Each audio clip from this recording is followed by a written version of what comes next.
woke up to screams in my bedroom. Jen! Jen! Jen! Jen! It was repetitive. They got into a fight and that she left him at the waterfall. I thought she was crazy. Say, Karen, we saw you outside of my sister's. I saw the black SUV arrive to the Fairview. There was another vehicle in front of us. Up the hill towards us. On the same road coming from the opposite direction. It was a black SUV. I've noticed a male and a female in the car. A car length and a half in front of me. And at any point in time, did you see anybody exit from that vehicle at any point? No. You never saw anyone around the SUV, correct? Correct. Yes, I definitely looked out a third time. I'd say moved up maybe another car length in front of us. It had now proceeded further up the road, past the flagpole, past the utility box, past the fire hydrant. Fair to say that you would have seen a 6-foot man walking away from that car going towards the house? Correct. Okay. You were in a vantage point where you would have seen that had that occurred, correct? Correct. And you didn't see that? I did not. Okay. She told me that she didn't remember going there. Miss Reed came running up my walkway, saying that she had cracked her taillight. We need to go to Fairview. I told Matt that I was going to go with Karen. I promised Kaylee. I promised Kaylee that I would find John and everything was going to be okay. All of a sudden, Karen starts screaming, there he is. She was just acting kind of erratic. You were able to see anything outside of the vehicle? I saw nothing. But couldn't see him right away. I had to get out of the truck to see. Saw Kerry wiping the snow off of John's face, and I could not believe that that was John laying there. She tells Karen to do mouth to mouth. Blood starts coming out of John's mouth. Karen was screaming. Is that my boyfriend? Is he dead? I hit him, I hit him, I hit him. It was preceded by a did. Said, could I have hit him? And proceeded by a question mark. This is all my fault. This is my fault. I did this. She repeated, I hit him. I hit him. I hit him. Oh my God, I hit him. Kind of running around, screaming different things. Could he be dead? Could be dead. And she said, could I have hit him? Several times I hit him. I hit him. I hit him. Karen, did you ever say I hit him? I hit him. I did not. I said I hit him. It was several times. Because he's dead. She told me that she had to remember the bad times. Having a psychological issue. He had blood on her face, her neck and chin. She kept saying, I can't take care of these kids. They're not my kids. I didn't see any actual tears, but She was... She grabbed my hands and she said, Google hypothermia, Google how long it takes to die in the cold. She asked if somebody could be alive in the snow without a jacket for many hours. She would have periods of calmness, and then other periods she would appear agitated. Go from crying in her hands to all of a sudden perking up. She had said that they had gotten into an argument. Screaming my name over and over. Crying about having to take care of kids, saying she couldn't do it. She didn't know she'd be able to take care of them. She said anybody who knows Carrie Roberts wouldn't say those things. It seems strange to say something like that after you were just crying because your husband was dead. If anything, did she say about Miss Roberts? Objection. Sustained. What, if anything, did the defendant say about Miss Roberts? Objection. Sustained. Next question, please. The tone, she would go from being almost despondent to when she asked me if I knew Carrie Roberts, the only tone I can use to describe it is snarky. Objection. Move to strike. Karen Reed was there. What I thought could have happened was that did I incapacitate him unwittingly, somehow, and then in his drunkenness, passed out? People are harassing him saying he was at the house when it's not true. You've never been in a fight? no. You're aware he was beaten up by Brian and Colin Albert. Did you say you would beat them up, or did you say, I will fuck you up? I said I will F you up. No, you didn't say, I will F you up. What did you actually say? That I would fuck them up. So when you said, I will fuck you up and I will beat your ass, was that a friendly invitation? No. That was a threat, correct?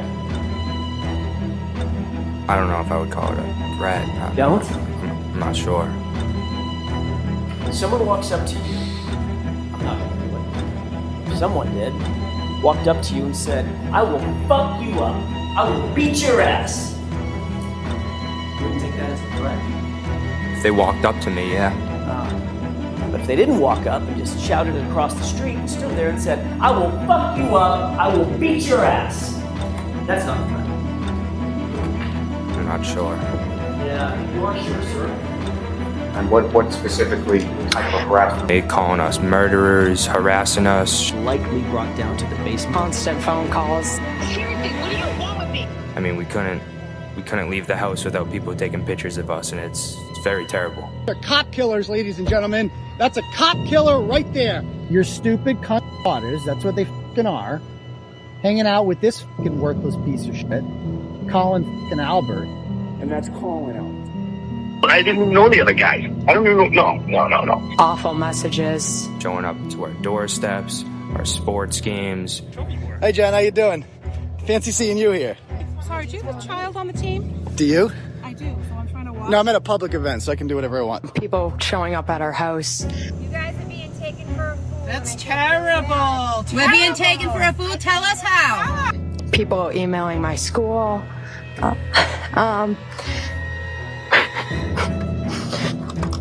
Just like a lot of harassment. Can I have a moment, please? Killed a cop. They killed a police officer, John Sir, O'Keefe. we're done with it. She Googled how long to die in cold. How long period of time has that persisted? Very long time.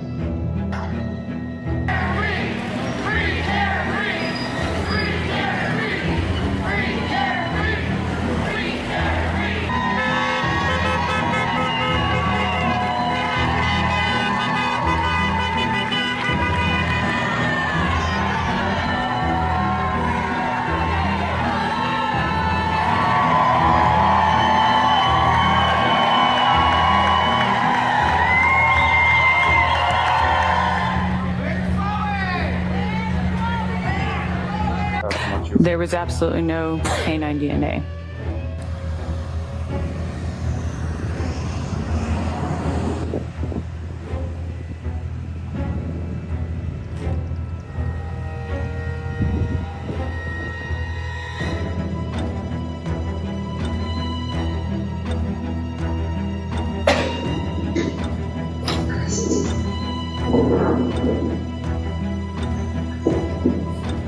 Karen Reed was there. She was being restrained by hospital employees. She said, I don't think I'm ever going to see you guys again.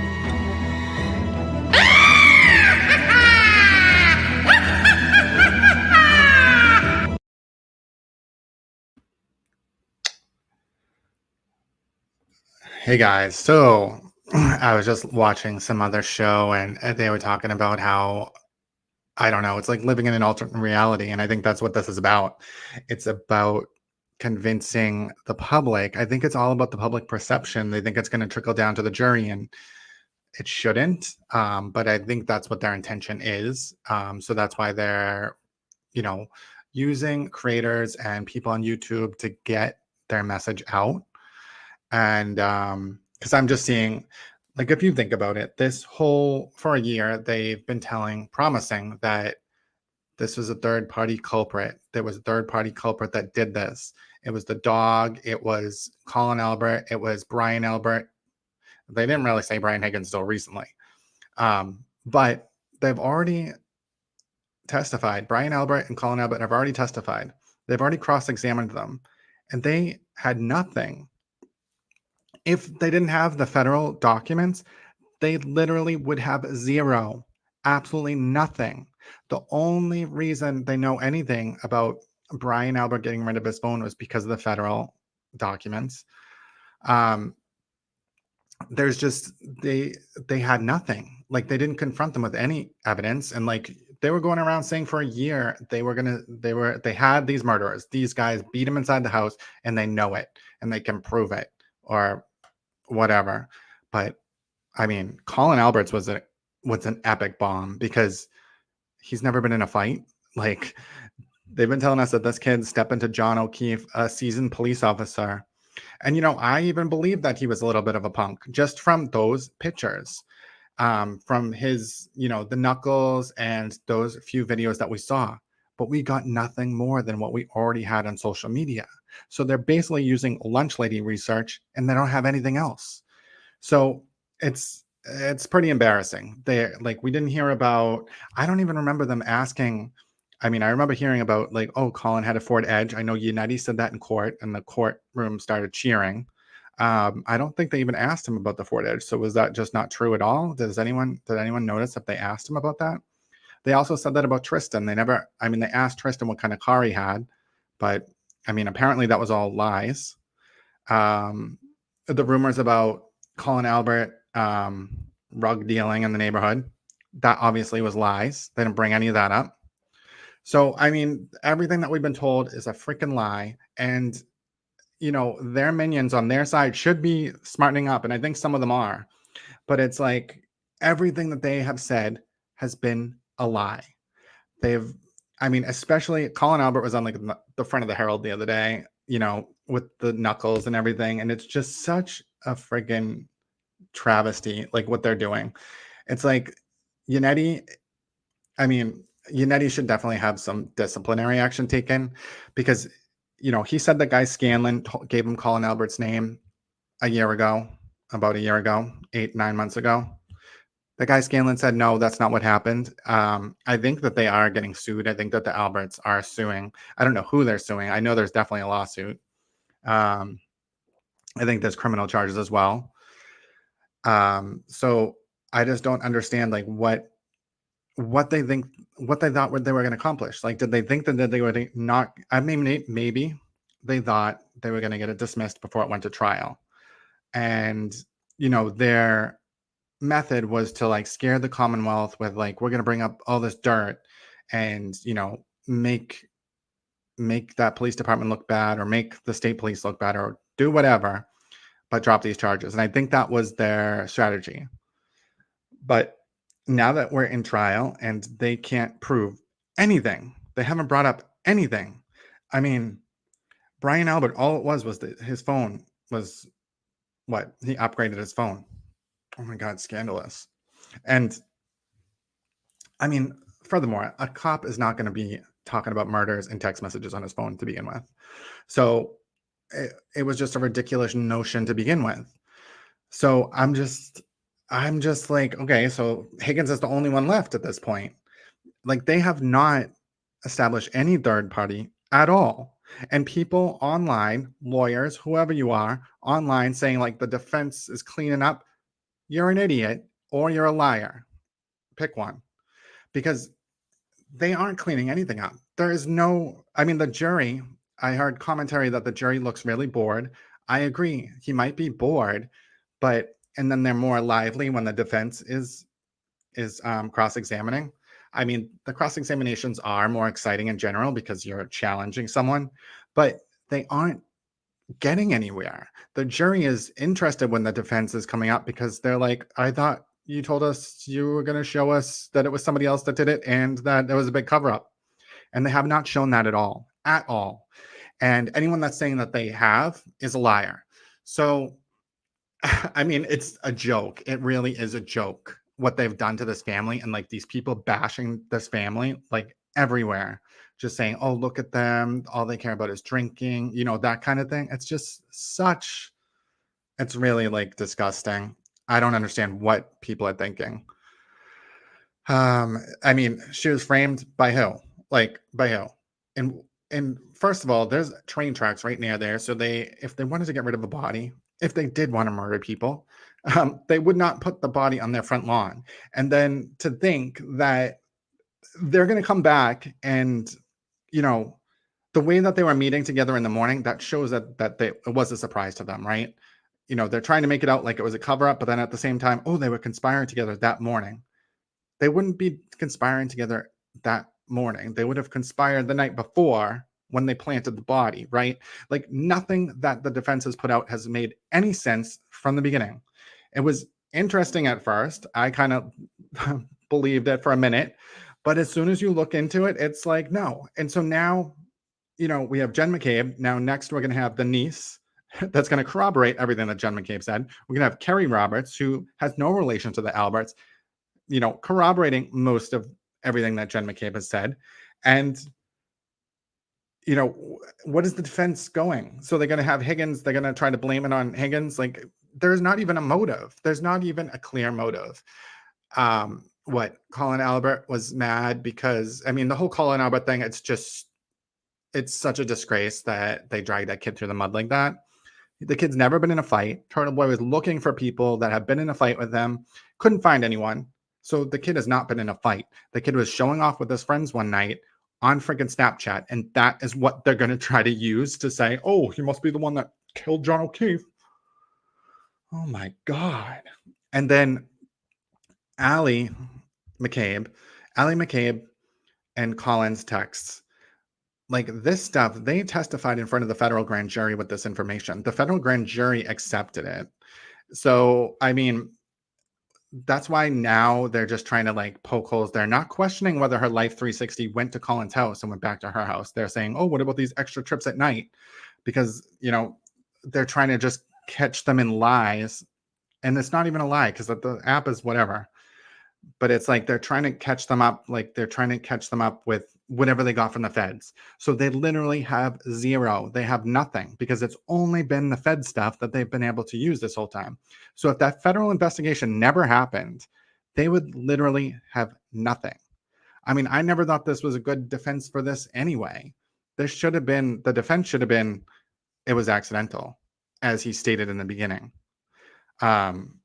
You know, whatever it was, I mean, that should have been the approach because, and people complaining about like, oh, Lally's showing all these witnesses and it's so boring.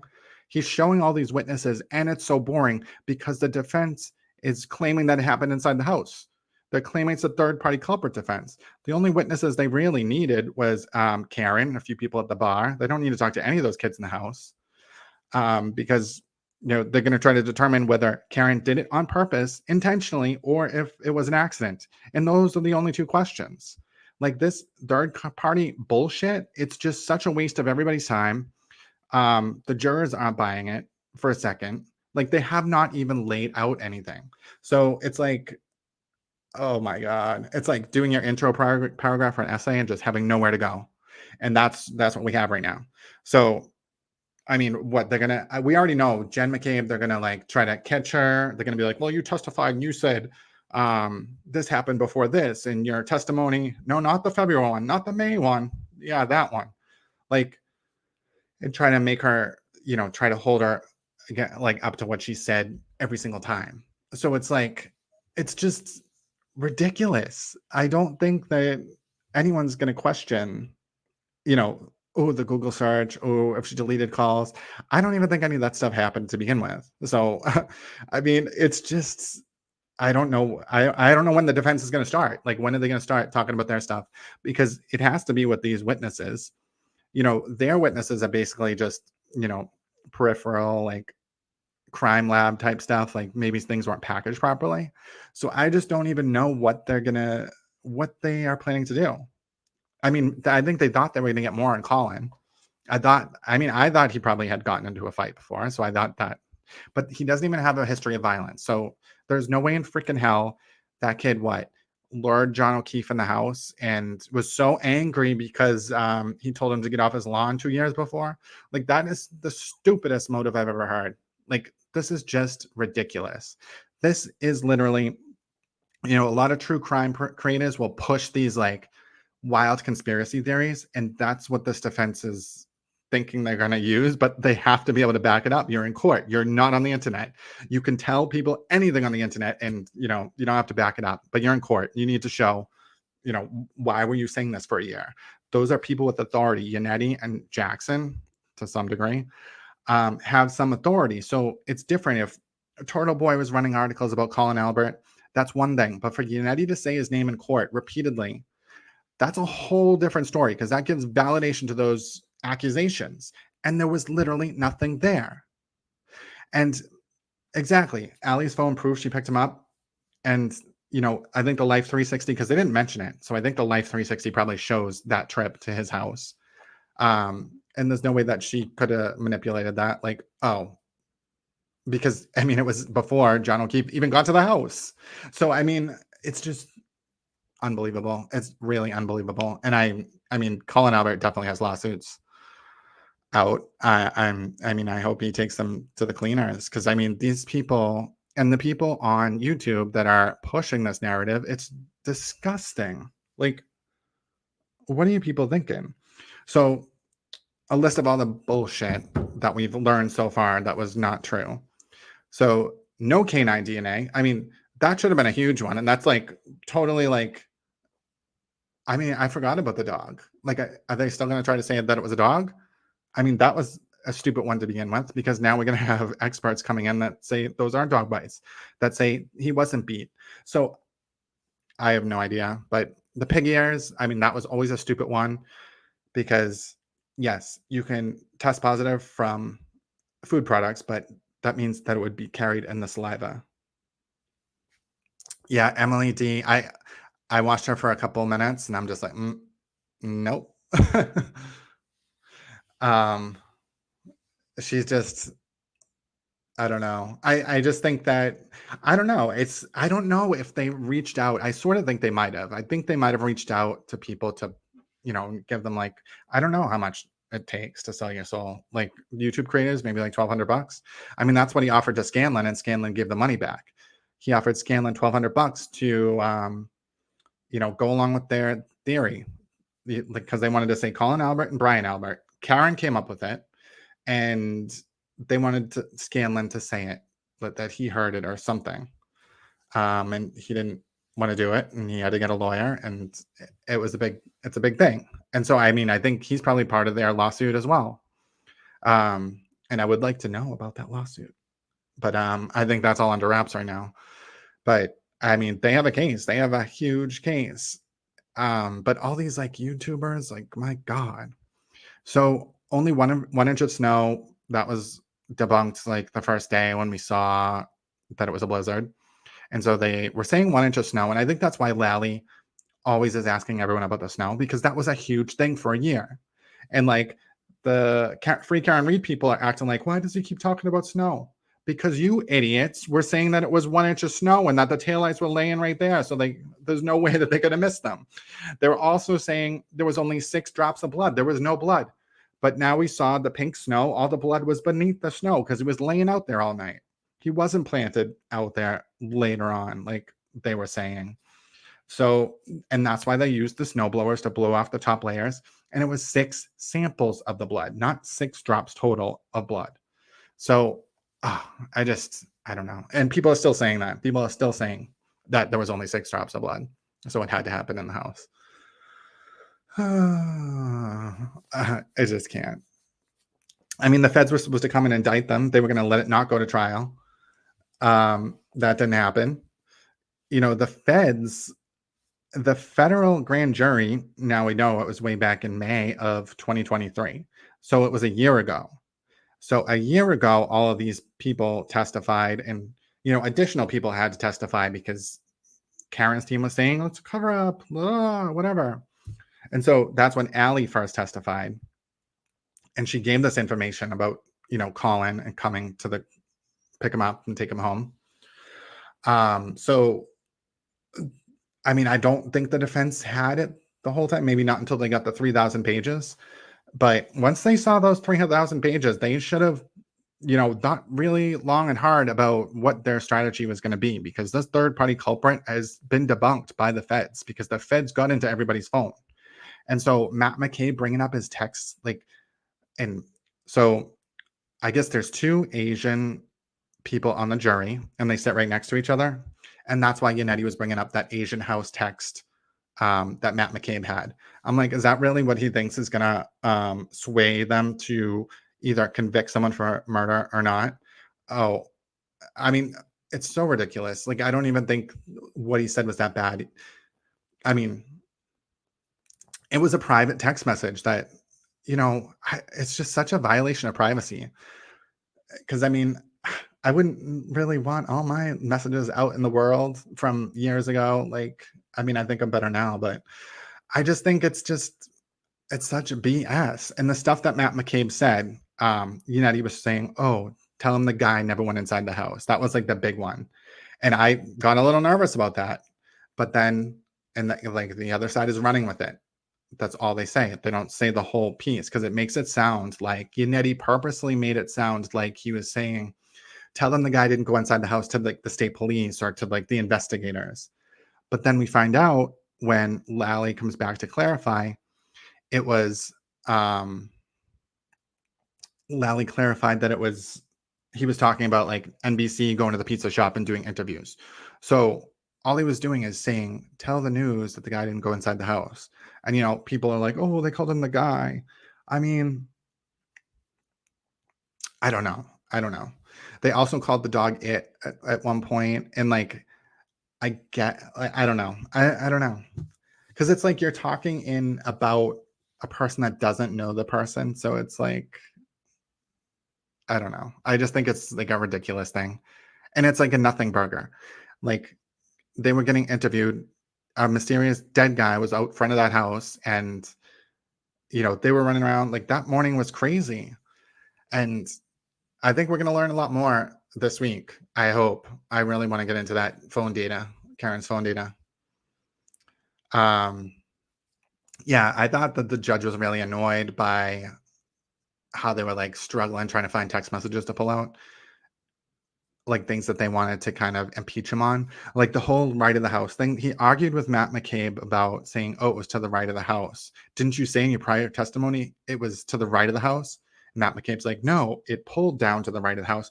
But then you come to find out that he said it in previous testimony, but the instruction was when you're looking at the house, it was to the right of the house. So it was just Yannetti trying to confuse the guy the entire time.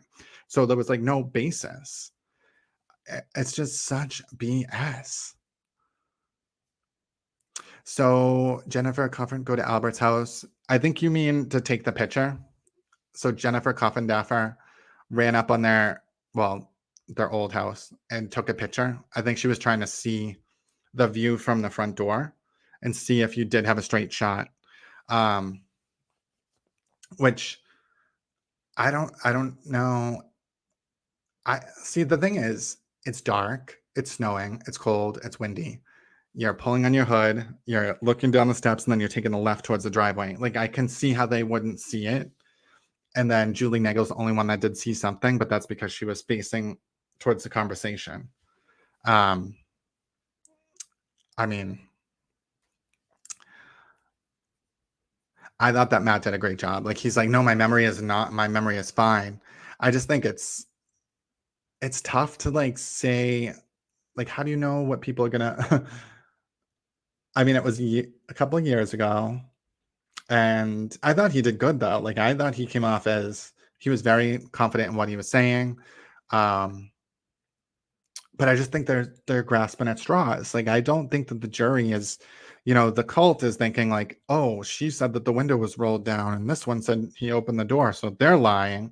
Like it does not mean they're lying if they don't get insignificant details like that right. It's just part for the course. You look at all the testimony together and that's how you kind of shape what happened. I mean, there's a lot of testimony here. I mean, there's no doubt that Colin Albert left. There's data, there's witnesses, there's just literally no explanation that Colin was in the house at all. So, I mean, at this point, we just know John O'Keefe was killed outside, right? We know that her taillight was cracked or smashed or whatever. I just don't know what the defense is even gonna try to say at this point, because like they didn't implicate Colin or Brian in those cross examinations at all. It's like there was nothing. I mean, it's just unbelievable. Yeah, so I thought Matt was like good. I think he was getting frustrated just because of the stupid BS with, oh, what did you say 2 years ago exactly in this text message? Oh, can you find this text? And they were in blue and you could hardly even see it.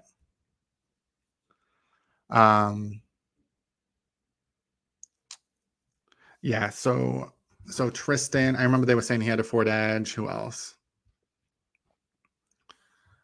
So Life 360, Collins Knuckles. So Collins Knuckles, I I can't even believe the judge allowed them to put that in, because it's a month later or 3 weeks later. So them all saying that Karen was sober, I think she just probably appeared to not be stumbling around or anything. She wasn't like an obviously drunk person at that point. But, sometimes as soon as you sit down, all of a sudden you're like blacking out, like when you drink a lot of vodka or drink a lot of hard alcohol. So, I mean, that could have happened. I mean, I think she just probably, maybe she drinks often. So, like, she doesn't appear drunk. Yeah, she's just not a sloppy drunk. Most adults aren't. Like, some people have like some kind of gene or something where they're just always sloppy, like after one drink. But like some people are just adults usually just are, you can barely even tell.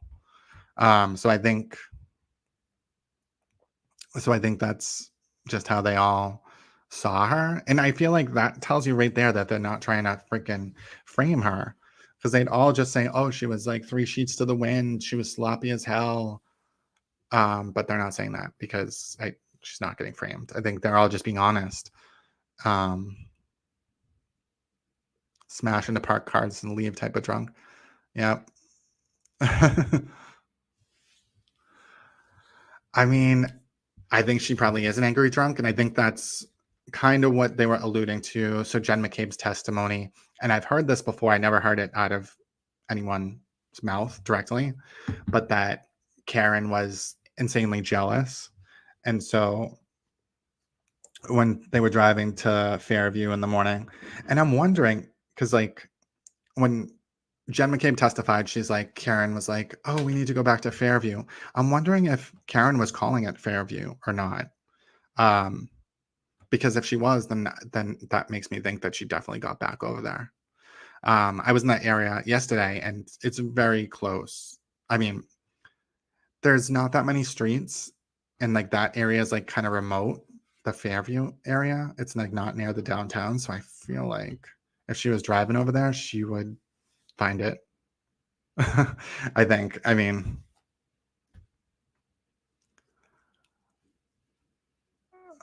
any update on the Alk Anon? What's that?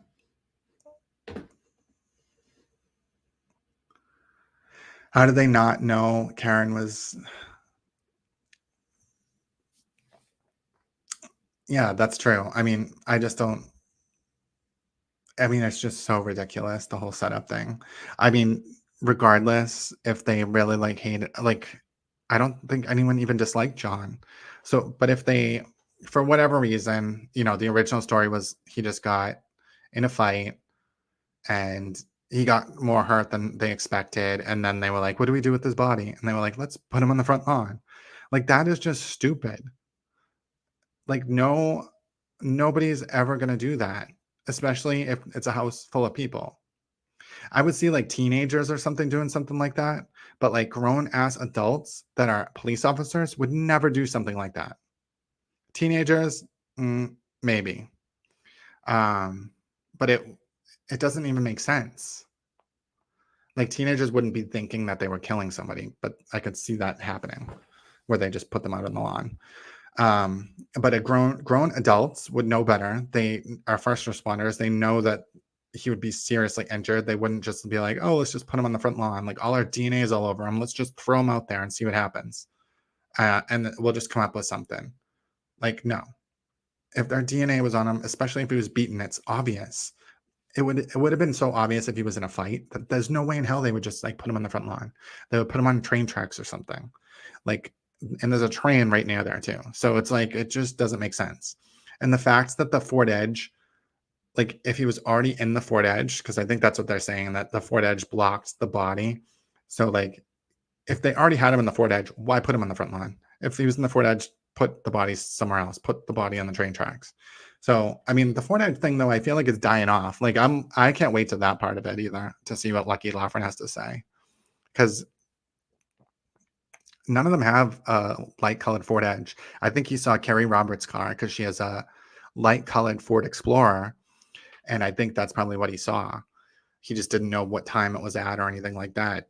And that's why I think they're kind of I really haven't heard much about the Ford Edge at all from them. So it's like the Ford Edge was a hoax, the dog was a hoax, the 1 inch of snow was a hoax, there was no blood, that was a hoax. It was planted, but I mean, Matt McCabe's text actually shows that it wasn't planted because he's saying, oh, they're digging something else up by the Asian house. So that shows that it wasn't planted because, like, how can you plant stuff under the snow, right? It's just mind-boggling that people are still riding in this car. It's like watching a car crash in slow motion because they have run out. They have exhausted all of their possibilities. I just don't know. I just really don't know. So Nagel, Eddie. So the 3 in the truck that are outside, I think, the Asian house, I thought that was like ridiculous too.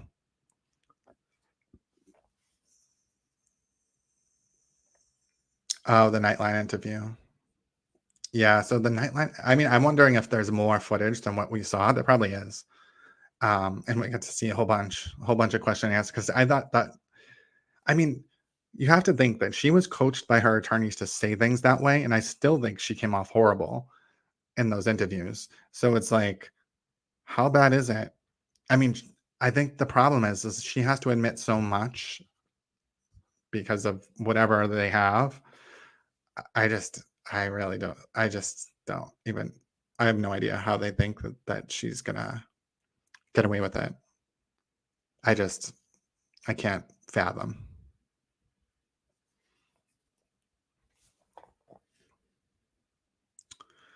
Yeah, put him anywhere but the front lawn. The front lawn is the dumbest thing. Because, I mean, honestly, like, especially right by the street, a car driving by could have saw him, like, immediately. Or could have saw him when you're putting him out there. Or the plow's going to see him right away. Like, no one's going to put... If anything, they would put him in the backyard and just be like, oh, we didn't know. Something happened. He must have fell out. I don't know. The whole thing is so dumb. It's just unbelievable. So I think that's the problem. So I'm wondering, like, how quick she was in cover-up mode. And, like, the way that Paul O'Keefe and Carl and a lot of John O'Keefe's friends are so angry at her, I have a feeling that there's more to the 4-hour gap.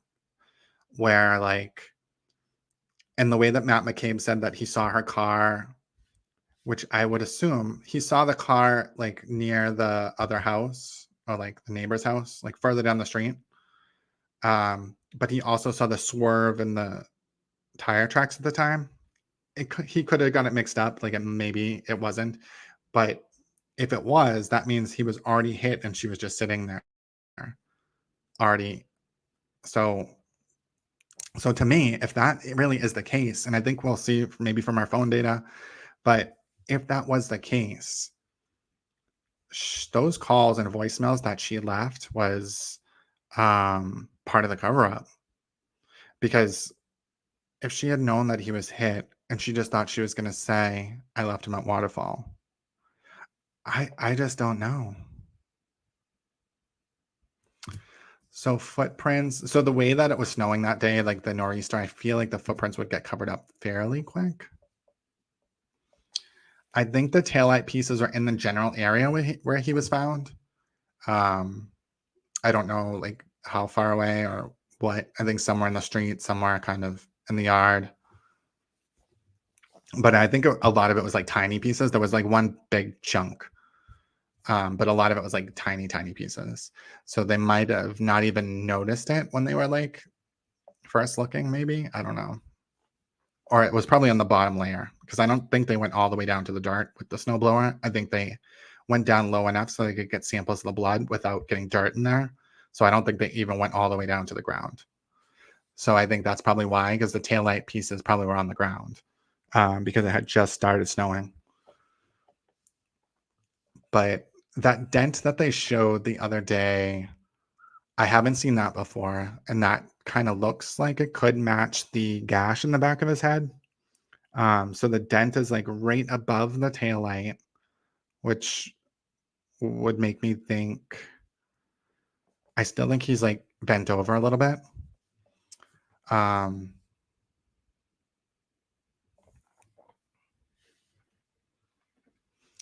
So the problem is that the first responders were out by like 8 a.m. or 9 a.m. Like they took the samples of the blood, they just did the snowblower, but then the CERT team didn't come until whatever time they came, four with shovels and stuff, and they're the ones that found the pieces. But the first responders didn't even get down to the ground with snow or anything. So that's the big difference. They weren't even using a shovel. They were using their feet.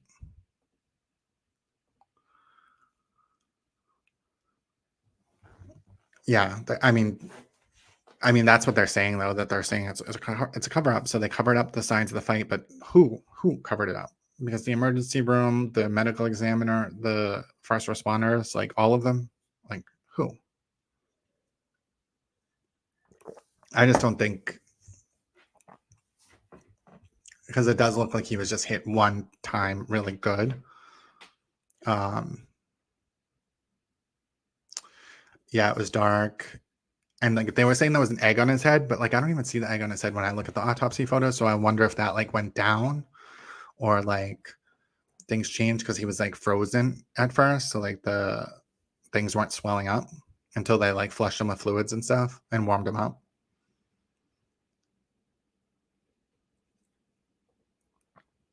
Yeah, I mean, that's going to be the big thing. So when I was looking at her car, and it's the part of the video.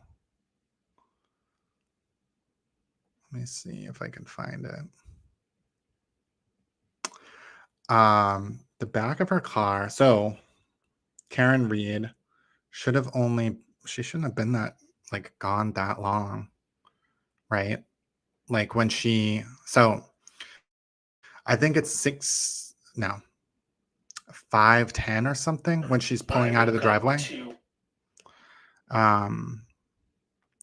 Correct me if I'm wrong. I think, the video that we all see all the time when she's backing out of the driveway, I think it's at 5:10 or something like that. And we know that they call the cops by like 6:03.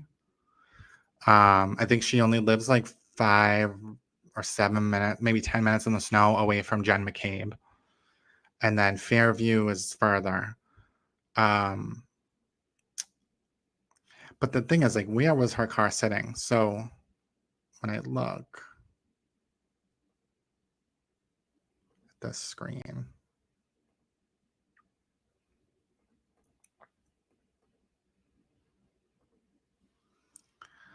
so the thing that's weird, so like she's coming out of the driveway at 6:10 or something,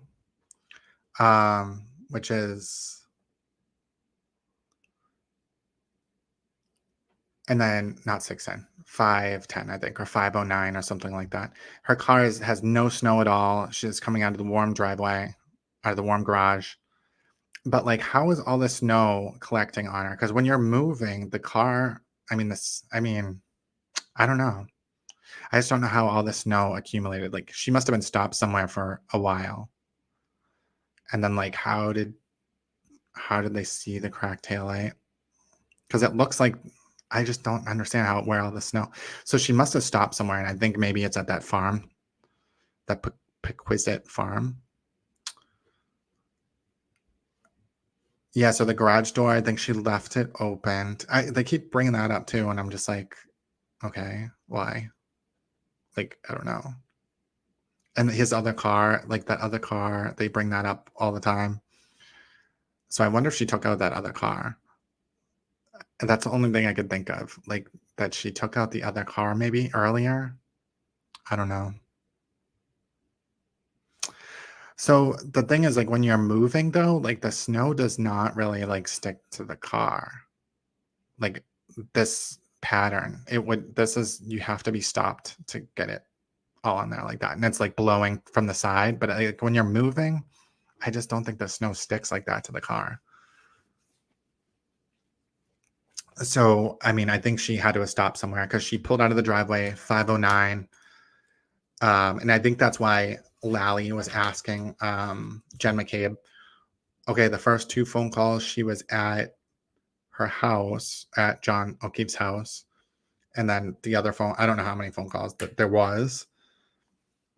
But then she said she doesn't know. So it kind of sounds like she was already, I mean, we see her on the ring cam. I think it was 5:09. So I would assume that's when she left.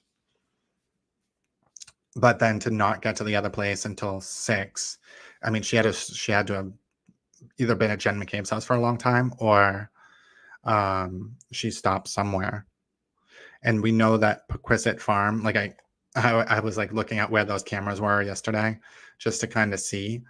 I mean, it could just be that the cameras caught her driving by, but she could have pulled in there too and been like, because that road that it's on, it's kind of like a straight shot to the other side of town without going towards downtown. So it's like, that would be a place to pull in and panic, I think. Because, I mean, she was panicking. She was saying their name. She was repeating herself. She was really, I mean, I'd be surprised if they didn't find something else besides alcohol. Just the way that she was like acting. I mean, I guess it's like panic and whatever, but just repeating things and being up and down, like it seems like drugs. But I don't know. It didn't say anything about that in her BIC. So the blowing the snow would blow into the garage like that? Okay. Yeah, it just seems weird to me.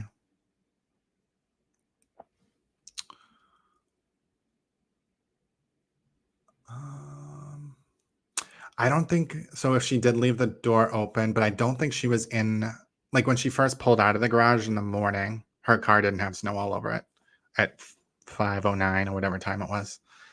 So I think that must be when the garage stopped working. It's just weird. I mean, I think she just has some lost time. So I think one of the issues, and I'm seeing everyone like bring it up, is so Jen McCabe testified that, so Jen McCabe's right here, Karen, and then Carrie's over here. She's testified that Karen was like, look at my cracked taillight or whatever. And Jen and Carrie looked at it. And then, you know, Lally was like, this is what it looked like. And she was like, yeah. But this video shows that Jen did not look at it at all. So, I mean, I think that she probably did, but I just don't think it's at this time. So when she gets cross-examined, they're definitely going to be like, what do you mean? Because she just walks right into the house. And it looks like Karen stops for a second. So if I go back, it looks like Karen stops, like, see how her head goes back and forth. It looks like she's probably saying something. So she might have been like, I don't know. It's not like she's trying to stop them either, though. So I'm not sure. But Karen, in her own interview, even says, Jen and Carrie, I showed them both my taillight, and they said, it's cracked, it's cracked. So at some point, she did say it or show it to them. But Karen in the interview says, I didn't look at the damage, but maybe she meant they didn't look at the damage. Because if she is saying it at this point, right here, where she's like, I cracked my taillight. And in her interview, I thought she said, I want to look at it again. I thought she said, they looked at the damage and said, it's okay, it's cracked, it's cracked. Which they probably were like, it's nothing, it's nothing.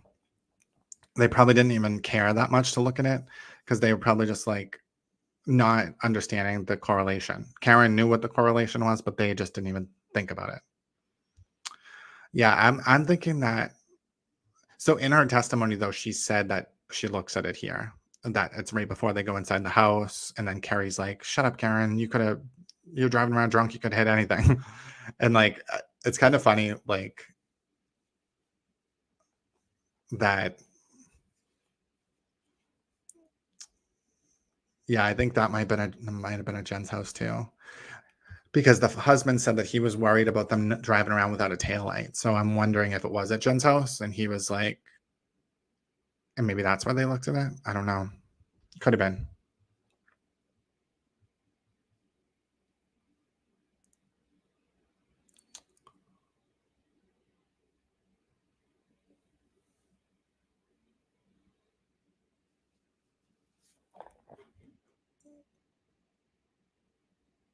Yeah.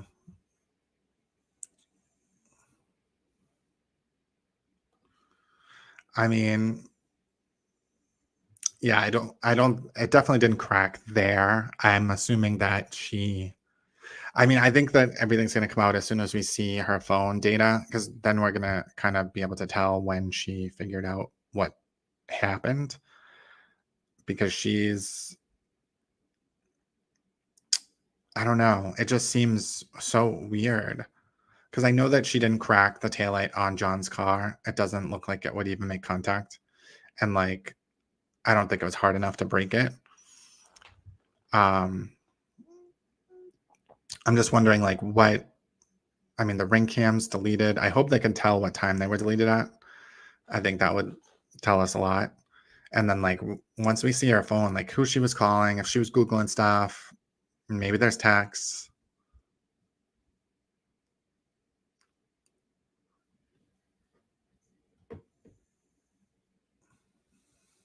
Yeah, I mean, if there is car data.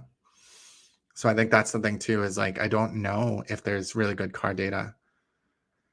I know that I've seen on the defense side that they had nothing, that it was wiped or whatever, or that there just was nothing. But I don't know. But, EDR data and then Toyota tech stream, it's like two different things. And then I think her phone data, though, is really what's going to show, the order, who she called, what order, what was going on. Yeah, Jen was definitely more John's friend than Karen's.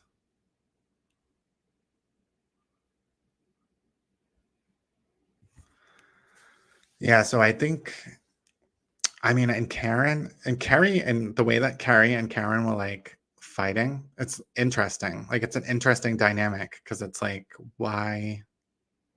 So I don't know if Carrie was friends with Karen. It seems like Karen had her number.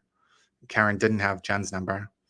But then Karen was definitely saying Jen's name a lot more from what we could hear in that video, where she was calling for Jen, like, as the comforter, more than Carrie. But it's probably because Carrie was like, shut the F up, and fighting with her. I don't know. So it'll be interesting to see.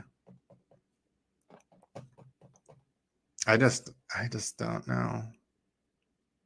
I just don't know what they're thinking, because if there is, there's physical evidence. We know the taillight's there. The taillight's in his shirt. We know there's DNA on the taillight. And we don't know if it's blood DNA, though, I don't think, or if it's just DNA. And then there's hair that belongs to John O'Keefe on the bumper. And then his phone data, we know, like, it shows that he didn't go inside the house. He stopped moving at 12:31 or something. So I think it's going to be telling to see what time she left there. So even though it shows that he didn't take any more steps after 12:31, it doesn't mean that he was hit at that point, because like the hit might not have registered any steps. And as long as he's still in the same 10-foot radius, it wouldn't register any steps. But she could have dropped him off further down the street, or that's where he got out of the car, and then she backed up. I don't know.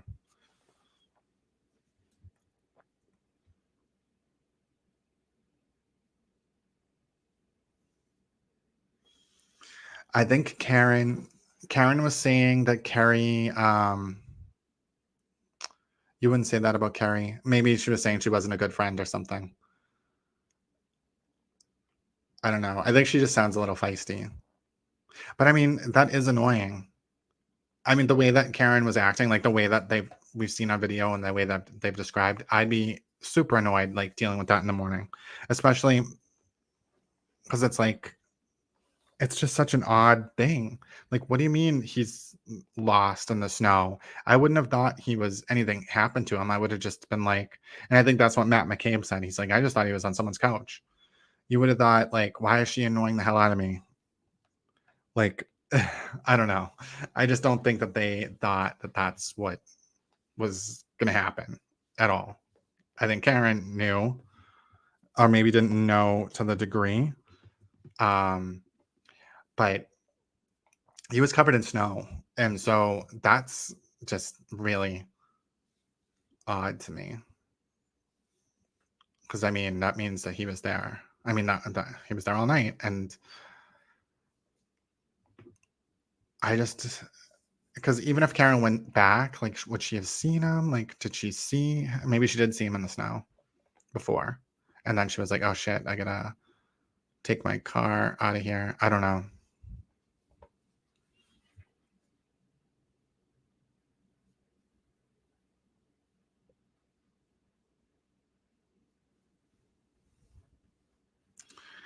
So Carrie is the mother of one of John's kids' friends, but John and Carrie went to homecoming dance together in 10th grade. I think they both grew up in Braintree. So I think they've been friends forever.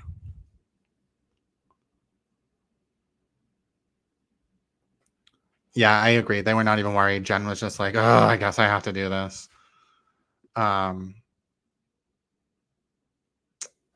wouldn't be thinking that anyone's like dead on the side of the road. But I mean, when people are drinking though, stuff like that does happen. Like people do freeze to death when they're drunk in their drunkenness. But that's what I'm curious about, is exactly where, because Karen was already en route. Who knows? And it's just weird. Like, why would she call them both? I don't know.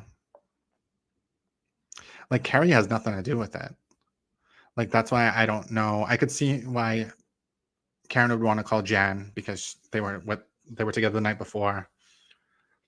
But Carrie's just like so random. Unless like Carrie's just, but like, is John just gonna show up at Carrie's house? Like, why would Carrie know?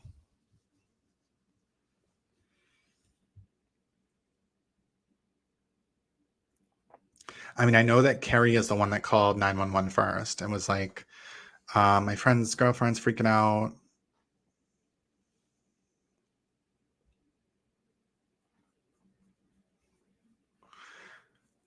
Yeah, I wonder how long it takes for Karen to show up at her house, if it was pretty quick or not.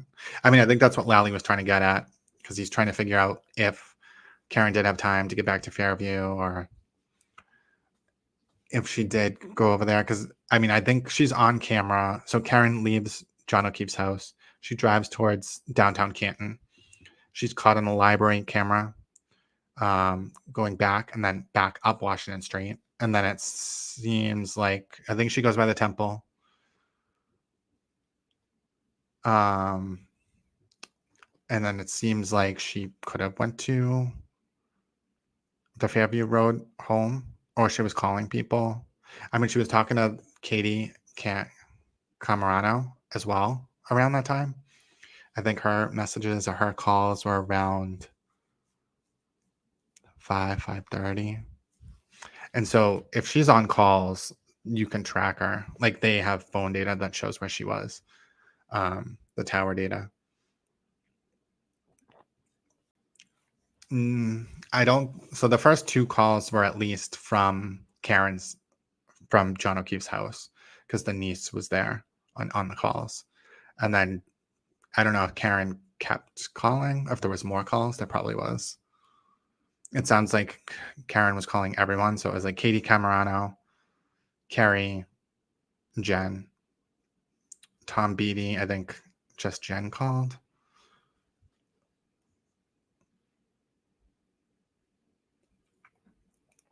Yeah, that's the thing. And I think that the daughter says that as well. That daughter, the niece, also corroborates that she said that. I think. I mean, we'll see. Which is just a weird thing to say. Like, did she really not remember? Did she think that was going to be her story, like her cover up? Because she knew that he was at Fairview and she wanted to just be like, I dropped him off, we had a fight. And maybe that's why she left all those nasty voicemails, like fighting with them, to say like, I don't know. It's just so weird. Because it's like, to some degree, like I expect it to be not intentional. I expect it to be that Karen was just drunk and, rage ran him over, and then, took off immediately, didn't realize what she had done, and was still mad at him and calling him. And then 4 hours later, she woke up. I don't know. The thing is, though, that Yannetti doesn't say. They used to always say that she was asleep, and now they're saying she was off and on asleep. So I don't think she was asleep. It sounds like her phone is probably active that whole time. So I don't know. I mean, that's like the best scenario, I think, that I can think of what happened. Is that murder? It is murder, because if you do anything in a rage to somebody else and it results in them dying, it's intentional. It's not like you intended to kill them, but you intended to do bodily harm, or you acted in a way that would cause bodily harm or death. And so it's still murder. It doesn't have to be premeditated. It's like a crime of passion. So I think I just don't understand why they wouldn't just try to say it was an accident, and that she was drunk. I just feel like she would have got like what? I don't even know what the sentence is for that, but it would have been like manslaughter, or like when they up the charge to murder, like it should be manslaughter. I think. I think that's what she should be fighting for, not for this third-party culprit BS. I don't understand why her defense is doing that. It's really odd to me, because I feel like they're gonna get her like 16 years in jail or something. Whereas they could have tried to argue that, she has MS, she was hit the gas when it was in reverse unintentionally, and was already mad, so didn't even know she hit him. Like there's just, I feel like that should have been the angle. Unless there are other things that we just don't know about that are too damning that you couldn't use that excuse.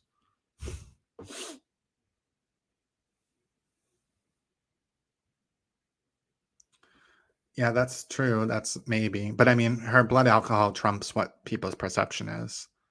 I mean, she was definitely drinking. So, I mean, some people are buzzed with like one drink. Some people are fine with like 5 drinks. So it's like, I don't know. I don't think they could charge her or not charge her based on other people's perceptions. I don't think. But it doesn't always have to be alcohol either. So that's the thing. That's the problem, I think, with Karen Reed. I think that's the issue, is that she hired these celebrity attorneys. I mean, she's enjoying it a little bit too much, I think. And I just think it just makes her look bad, because I don't think that this third party culprit defense has fallen apart completely. And so I just don't know how people are going to feel about her, acting the way that she was acting. I think it's just going to result in her getting more time. And then all this witness intimidation stuff that she's involved with Turtle Boy, like, it really doesn't look good. So I think she stormed into the niece's bedroom in the morning and woke the niece up and had the niece call, or she grabbed the niece's phone, one or the other, because she didn't have Jen McCabe's phone number. I agree.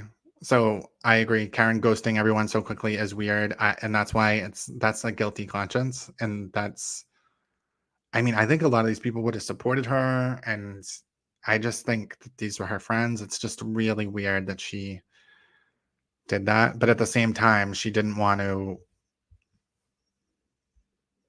That's the thing. She got an attorney right away, and he was probably like, don't talk to anybody. Don't tell anybody anything. I don't know. It's just very strange.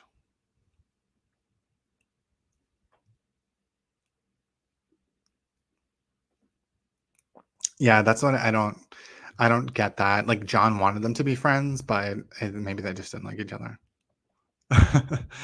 I don't know.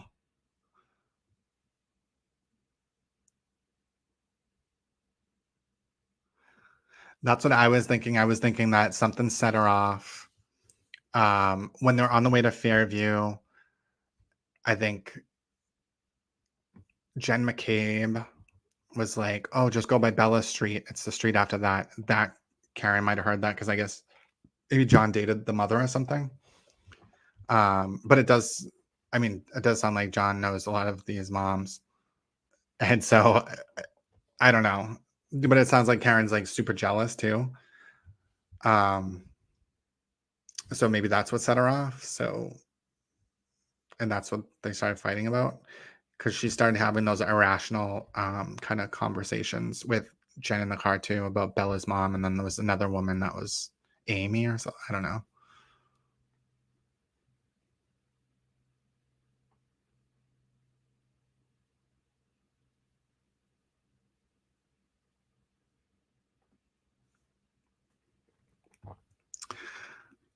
Oh, interesting. I didn't see that. I need to look. I did see that Karen was intently watching Jen McCabe though when she was testifying.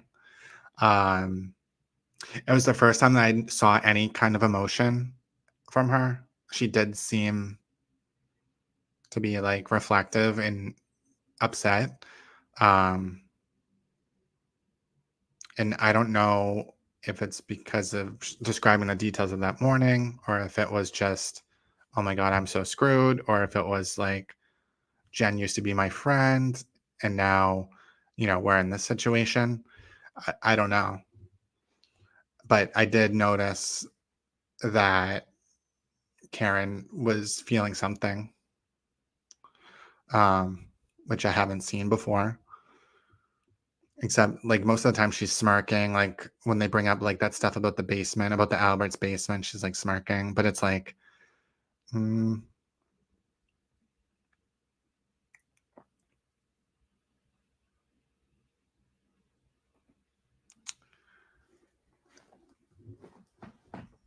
that's what I think too. I mean, I think that's what I just don't know when she figured out what happened. So I think she hit him. She probably didn't realize what she did. She was fighting. They were fighting. And she still thought that he went in there, maybe. I don't know. But and that's like the question is like, did she start calling him? I mean, I don't know. Like she had to have figured it out at some point. I'm just wondering when it was. And like they keep saying stuff like, oh, well, John would always talk to you on the ring cam or whatever. I don't know. I'm wondering how she even got in the garage. Like, did she have to break the door to get in the garage? Is that what they're trying to say? Like, because I don't know. Like, remember how they were like the garage door was stuck open? Maybe he had to like let her in through his ring or something, and he was always watching. Like they keep bringing that up where he was like very much always watching the ring, and so maybe she couldn't get into the garage and she broke the door. I don't know how she would do that though. I don't know what they're getting at with that, but there's something there with the broken garage door. It's definitely not a setup. Every single piece of it has been debunked at this point, so I don't know who's setting who up and who did it and who did what, because there's nothing left. Yeah, I'm wondering if they'll do Kerry or if they'll do Higgins. So I mean, those are the two big witnesses that we have left. I feel like it should be Kerry though, because Higgins is going to be more. He's going to be about that night, but it's also going to be about their little fling and all their text messages. So it's going to be about her character a little bit too, and then the kids will be about. Kaylee will be a mix of both. Will be about that morning, but also the Aruba trip and like things that were going on in their relationship. Patrick will be kind of what's just been going on in the relationship, maybe Aruba as well.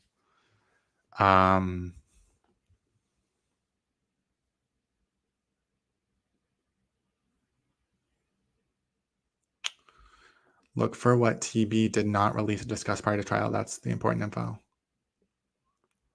Yeah, that's true.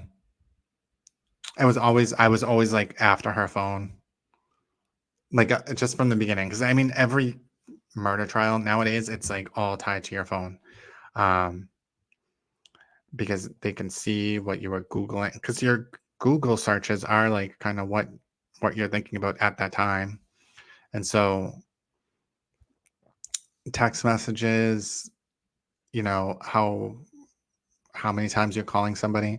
So if she really did call him 49 times or something, like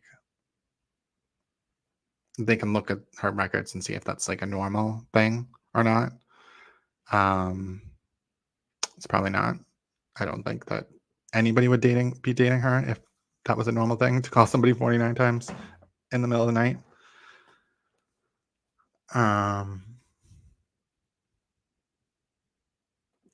Yeah, that's the thing. She's always saying that he's drunk. And it sounds like she's resentful about it. So it sounds like she has a problem with him when he's drunk, and she has resentment towards it, and she still seems angry about it, even like in her interview, because she says a few times about his drunkenness or incoherently drunk. So it does sound like that. Maybe the drinking. I mean, drinking is a problem in a lot of relationships. And it's not that one of them, I mean, it takes two to tango, but we just don't know. I don't know. I guess we'll find out more when we hear about the Aruba trip, but that one sounds pretty bad.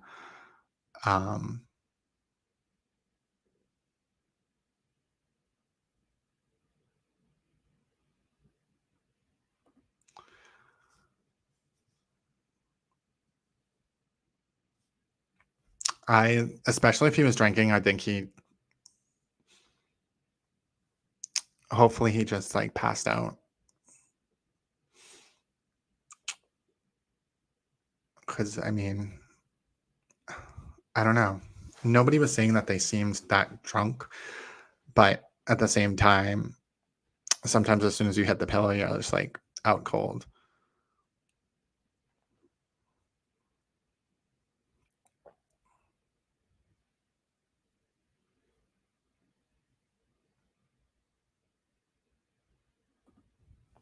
But no one called her or her husband, even if they were at the bar, which I may be wrong, but they weren't. But who? I don't know who we're talking about here. 5 a.m. to be in the neighborhood.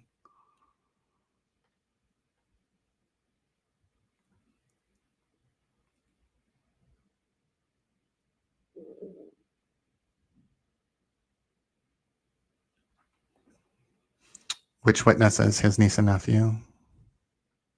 The whole town? I mean, these are all of John's friends and family. John's family, every single one of John's family members knows that she did it. So they know that she just cut them off. They know a lot more than we do. So I don't think...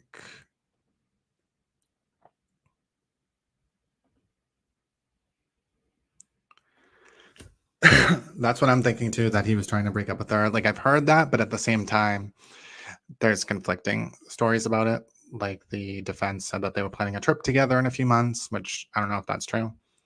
But then they also said he was trying to break up with her in text messages. So that's why I think the phone is going to tell us everything.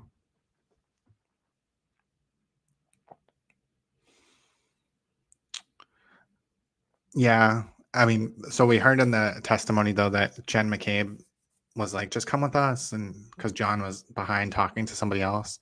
So Karen knows that she was invited. I feel like Karen did not want to go in there. The way that she says his drunkenness and just like says it with such disdain makes it sound like she's, not into the drinking late night. She wants him to come back to the house. Like, she doesn't want that. And so I feel like that might have been part of it. It's like he likes to stay out. I don't think he does it all the time, but like I think that might be what part of their issue was.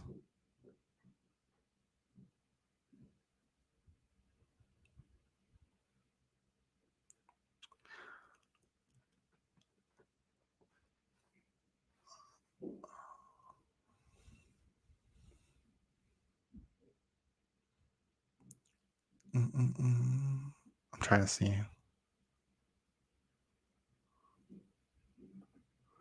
Yeah, I think that's, I mean, so I don't drink like that anymore, but even sometimes lately, like if I don't drink a lot, but like if I have like even like 3 drinks, like I wake up in the morning, I'm like, I have to like, I don't remember the end of the night immediately. It's like it comes back to me as I'm waking up, like within the hour. And then I'm like, oh yeah, I start remembering things.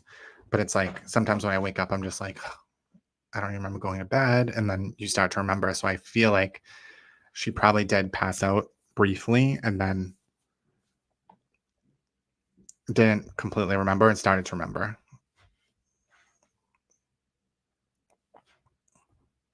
I've heard that too, that it was in a text or something. And that's part of like, it's not, it can't be used in a trial, but I think a few people, it was in a conversation, a few people heard about it. And so like, that's an iffy thing.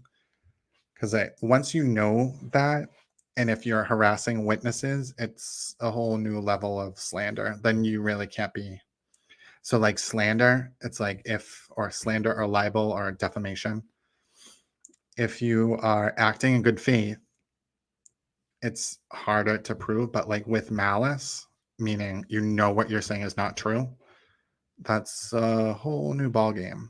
And so I think if other people that have been saying things know that, then we're in trouble. They're in trouble. And so a lot of people are saying, oh, Lally is so boring. I mean, I do think that he's boring, but he's letting the witnesses tell the story, really. I think, and I don't think it's that different. Like, I think it's just going to be like, he has a method to his madness. Right now, he's debunking all of the conspiracy theories. So, like, you know, the inch of snow, the 4 edges. Colin obviously isn't a tough guy that beats people up. He wasn't even there. And so I think once all that stuff's out of the way, so we have a pretty good, and the jurors probably don't understand what the hell's going on, like why we need all these details, right? They're probably like, okay, let's get to like, how do we know that she did it, right? So like, I mean, Jen, I think is a huge witness for that. I think everyone in the house was just kind of like, it was to debunk the conspiracy theories, right? So, I mean, we probably would have had maybe not all of them, but some of them testify anyway, just to say like, oh, I saw a car out front, whatever. But like the 3 in the car pulling up, like a lot of these witnesses, I feel like are only there because of the third party culprit defense. So I think what Lally wants to do is he's going to like try to debunk. He's getting to the point. So I would think it's Jen and Kerry next, I hope. And then maybe it's Higgins, the kids, and then it's the Aruba trip, and then it's the experts. Like, I don't know. I think probably ending on like the experts, and maybe not and then we have the hospital employees too, that she admitted again to them that she hit him. So maybe he's going to end with them. He wants to kind of get, I think he's trying to get the witness stuff out of the way because that's when they cross-examine people. And so like whatever they're going to say, that's the one chance to cross-examine these people. So, and so the defense gets to like, I mean, they didn't prove anything with Brian or Colin Albert. It was a total joke. So, I mean, he's doing what he wants to do. And I mean, it's a good strategy, I think. We'll see. But essentially at this point, we are seeing if there's any witnesses. We're going to get all the witnesses out of the way. And then go for the Good Samaritan Hospital, and start talking about her phone data. I just want to see her phone data. I wish that we could just do that soon. But there's like a lot of trooper witnesses. There's a lot of freaking witnesses. It's exhausting. I mean, the only reason it's like this is because of the third party culprit thing. I just feel like they should have just, I mean, this is all on the defense's side. This is what the defense wanted to do. They wanted to drag it out. They thought that by scaring the Commonwealth with like a trial where they're going to try to, show how corrupt they are, that it would scare the Commonwealth into dismissing the case, and it didn't work. And so now we're here, and now they can't even show a third party culprit at all.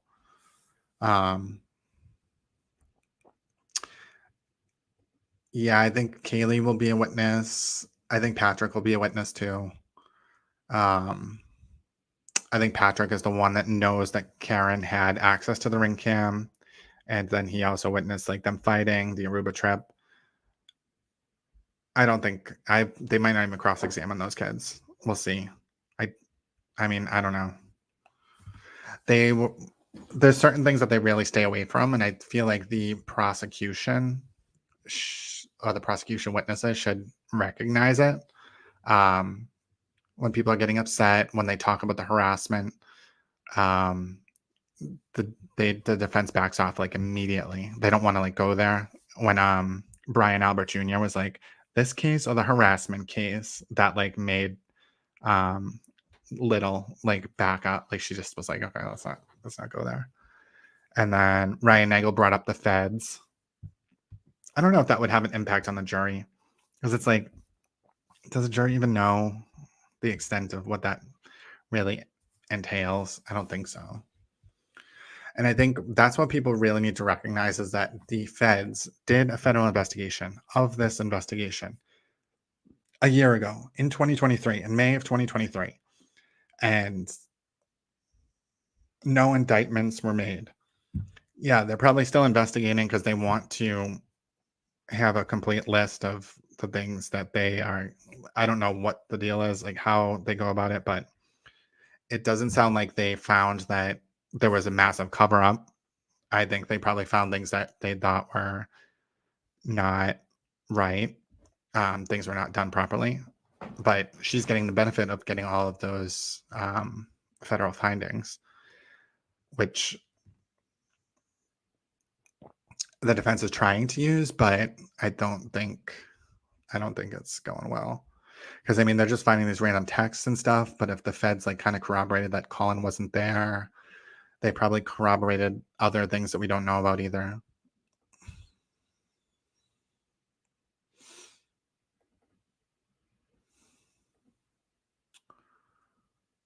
$19 months is kind of, I mean, I think they upgraded the charges in April or something of 2022. It was like 2 months later. Because I think the initial one was the original arrest warrant. I think it was more when they like checked the car features, everything was working properly, because the car has a lot of built-in features so that it doesn't crash into things. And, the backup cameras, all that. I just feel like, maybe that's the reason, but it was also a blizzard. So there's a lot of leeway there to be like, for the defense to show that it was an accident. I mean, it's a blizzard. It is a storm. There's ice. It's slippery. The windows could have been blocked with snow. It's like a lot of excuses that you could come up with.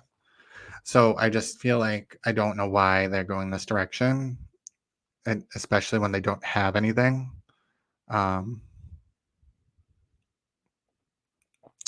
Yep, I know this too. Killers do often talk disparagingly about their victims.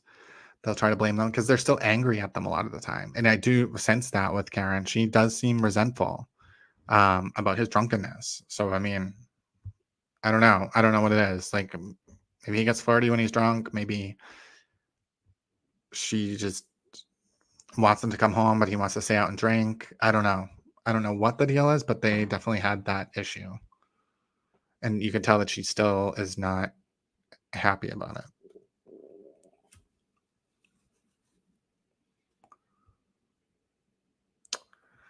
That's what I'm curious about. I'm wondering like how Karen orchestrated that and like why and what, and did Carrie even know where Jen lived? Like, so Karen was coherent enough to give her directions to Jen's house.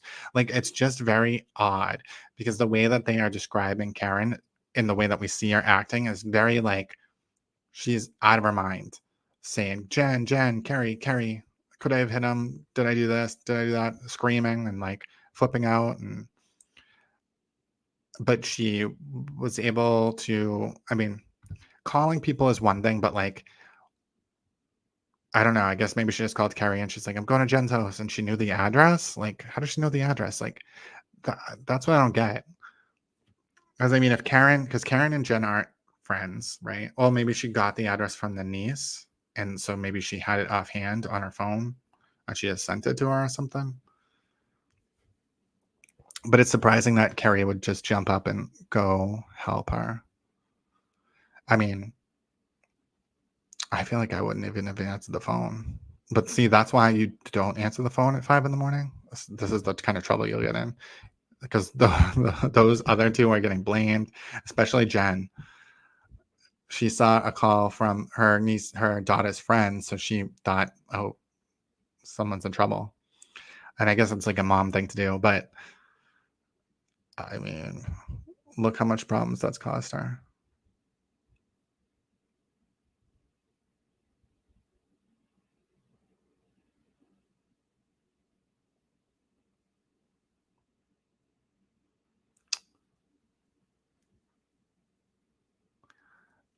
I assume that too. I don't know what it is though, because I don't even think they had her phone yet. Because she held onto her phone for like a year. Maybe it was the Higgins texts, or maybe it was the voicemails. I don't know. And just because they had John's phone right away, so like maybe it was their relationship souring because they maybe didn't have all that detail before. Because at first it seemed like they were a happy couple, and it was just like, a drunken something happened. But like, I think maybe when they got the text and they saw that they were like breaking up. I mean, because breakup violence is very real. I don't think she was allowed to go to his funeral. So I think 48 hours after, I think she was arrested. I could be wrong, but I think it was 48 hours after she was arrested, and then she had a stay away order from the family. But the thing is, like, if someone close to you dies, you'd be in close contact with their family for, the immediate first 2 days, making, funeral arrangements. And it's just strange.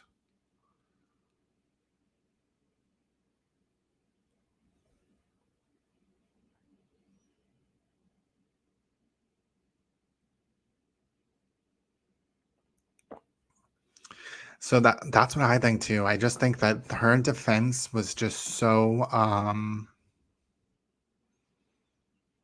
I mean, there's going to be another case once this case is closed, whether she's guilty or innocent. She's definitely getting charges for witness intimidation, I think, conspiracy.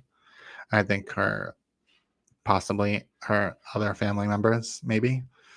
Because I think there's just no way that, I just think it's strange that they're not testifying either.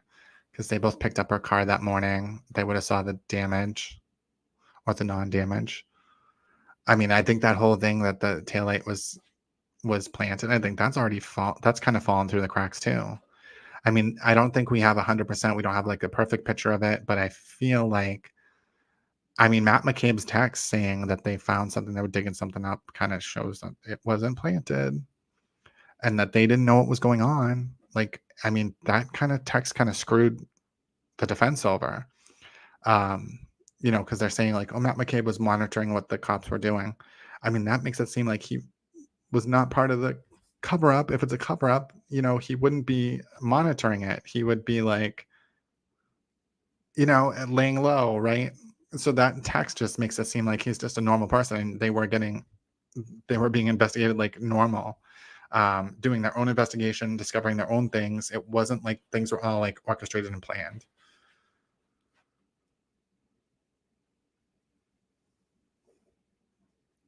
I've heard that a lot. The Bella. That's so ridiculous. What's wrong with her? Well, I don't know. Some of this stuff, I see her as a normal person a lot of the time, but then some of the stuff, I'm just like, oh my gosh, she really does have some screws loose.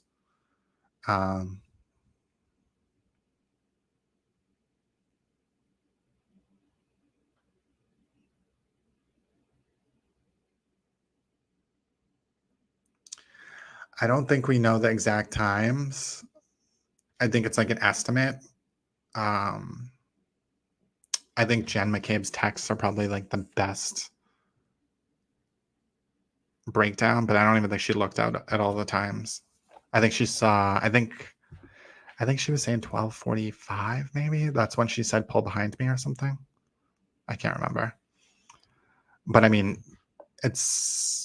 I always thought that, because I think that Jen does call him, and they asked her yesterday and she said, I don't remember calling him, but I think that it does show that there was a call. But like a lot of times when I'm texting people, I call them by accident because it's easy to call. It's easy to just press their name and like call. So that could have happened. And so like that could have been what set everything off. I don't know.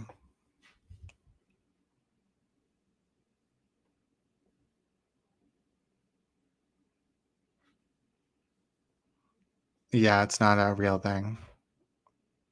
It's not a real thing. Cops do not have access to microscopic things. They are just not in that. That's not even in their wheelhouse for the most part. And for something like this is obviously it's like a domestic violence case. It's a guy on the front lawn. Like this is not. It's just not something that you need to like plant evidence or do a cover up for.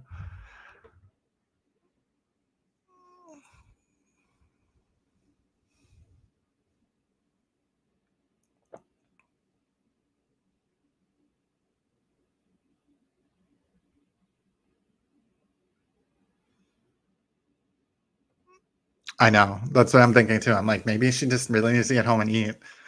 And she was hangry and all hell broke loose.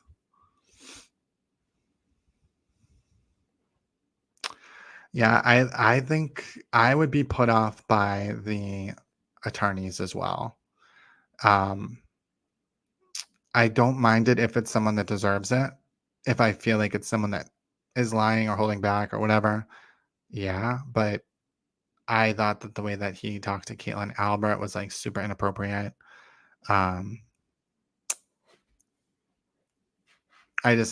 thought he was like really bad with her. I don't know why. Because I feel like she didn't. Oh, why though? Because she was friends with. It doesn't even matter. And the whole her and Katie McLaughlin, that friendship or non-friendship, or she doesn't like her or whatever. Like, who cares? It's so irrelevant. It's like no girl from high school is gonna be like, oh, remember when we used to be on the cheerleading squad together? Yeah, can you frame this lady for murder? That that girl, the paramedic, like the girl that was just in front of my house. It's just so stupid. Because like 10 other people heard her say it too, and she admitted that she said it herself.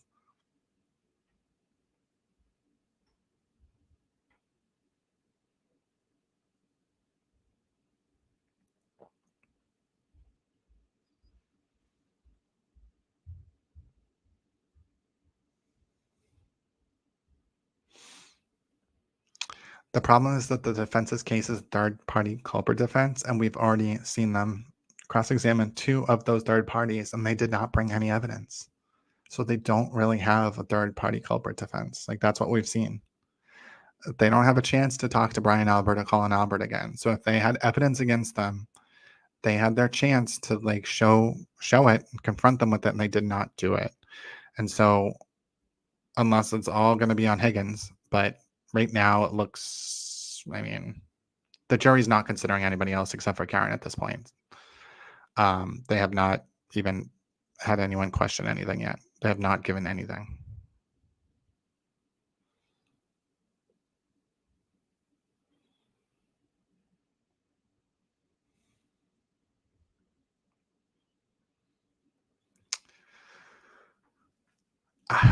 So that's what I'm like really considering. I think that she is calling all the shots, and I think that's probably what the problem is. I think her defense is doing what they can within her, but under her command. And she thinks she's pushing things further than what they probably would like. And so I don't know, I just think that there might be up the creek and it might be her own doing. Because it does seem like she's in charge. Like when they're at the table, she's always the one that's like pointing to things. She's probably finding inconsistencies in their statements. But I don't know, because they do seem pretty desperate right now.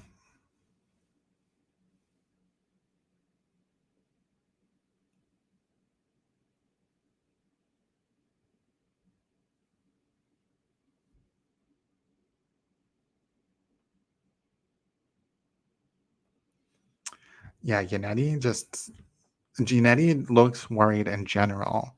I think that they just don't have stuff on these people. Like they thought that they were, because they got all their texts, like everything. They got everybody's phone, and they were like promised the world that this was a cover up, and there's like nothing. And so they're gonna like talk about, oh, why did you call that the Asian house? Are you a racist? They're gonna say, oh, your testimony that you made in February, you called that the right of the house, but now you're saying it's the left, like trying to trick people. And so I don't think the jury's liking that too much. I mean, there's 2 Asian jurors, so like I don't think they're gonna care. They're not gonna decide a murder trial based on that. And like calling it the Asian house is not that awful. I just think it was just kind of like low to go there.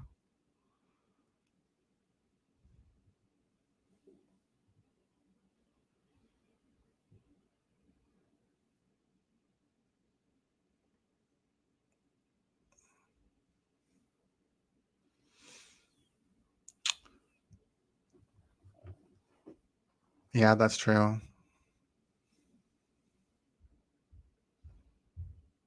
Oh my God, they should call his ex-girlfriends. I just thought that is a good idea. She'd probably jump over the table, and then we'd be like, oh, she's guilty.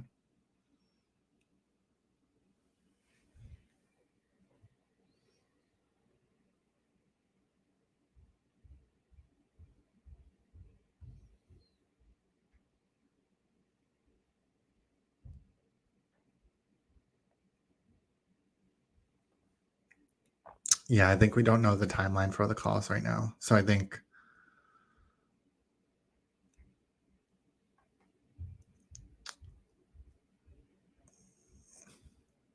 Jen and her husband both imitating her. I was like, did the attorneys like I don't know. I just think it's kind of funny. I don't know if I would tell a witness to imitate someone like that, but whatever.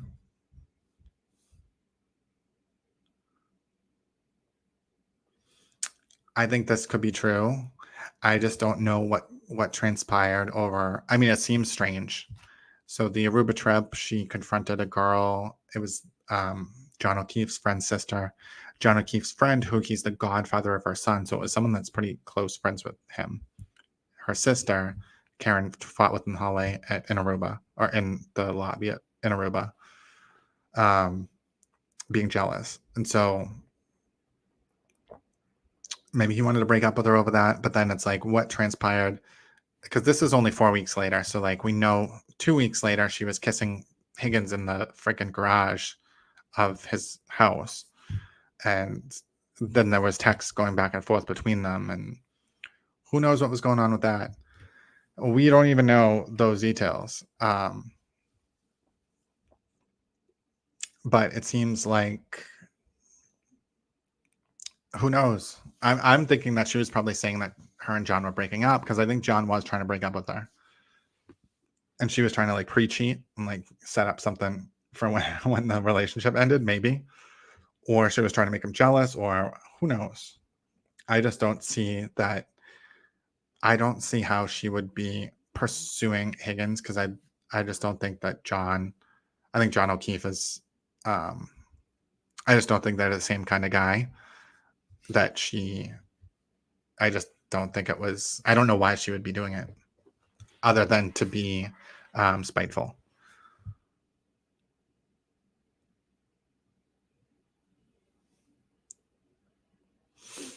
I'm just thinking that they're like, oh shit, we gotta get our plea deal.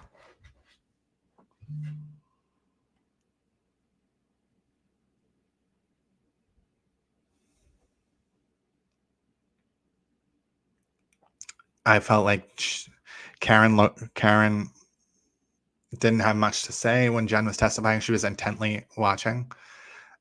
Usually she starts whispering, like she did at one point, but like she was intently watching her. And that's not normal. She's usually like telling them things and stuff. But she was just like, maybe this was like her remembering the details. Maybe if she was drunk that morning, maybe she doesn't remember that clearly. I don't know. But she didn't take her boots off when she went in the house. And it's kind of like funny that I don't know why they're mentioning that. I mean, I think it's probably to show that Karen knew that there was something wrong, like really wrong. And the other two did not. So they were still taking off their shoes. They didn't know it was like a real emergency, and Karen did. And then Karen wasn't looking around the house for him. But Karen initially said, I left him at Waterfall, and then we see her on camera, like they have her on camera by the Kenton Library going back down there. So I wonder if she really did think she left him at Waterfall. And then she started to remember more. I don't know.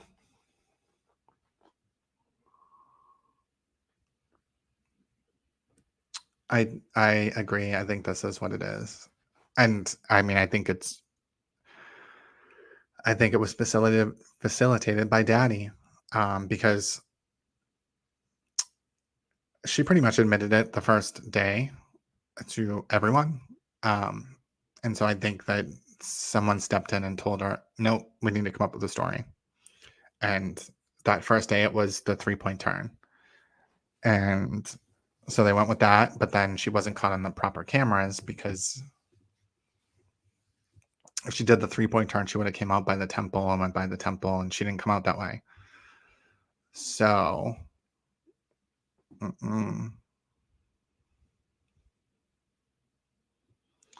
she had to change that too.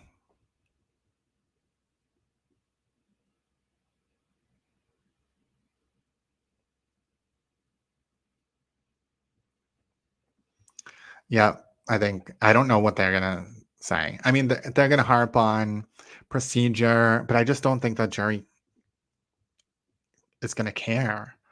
It's just minutia, and it's boring. And like, I think that the whole Colin Albert thing was just such a disaster for them, because I thought that Colin Albert was a punk just from the propaganda that we've been fed. I thought that Colin Albert was a punk. I didn't think that he ever murdered the guy, but like, I was like, oh, I thought he did get into fights, and I thought that he was a punk. And so the way that he came off though was totally, I was like, oh wow, he's like actually not a punk. He's a nice kid. Because like all they could find was that stupid goddamn Snapchat from 1 or 2 days when he was fighting with the same group of kids, showing off for his friends. And like, that's it. And never been in a fight. And it's like, damn, like that freaking blew up in their face. I mean, I was happy that it backfired. And I was like even worried. I was questioning. I was like, maybe he's lying. Maybe he has been in fights. And I was expecting like people to come out of the woodwork if he had been, and like nothing. No, he hasn't been in a fight. And a lot of people were like really thinking that was going to happen. I questioned whether it would happen, but now like I'm just like, he really wasn't a punk. It was just, they captured one point in time, the knuckle pictures, which knuckle pictures don't matter because there's a picture of him a week later without the knuckle damage. And like your knuckles don't get caught up like that from punching someone anyway. So I mean, it's just such propaganda. Like that kid was so dragged by social media and by people, and it's awful.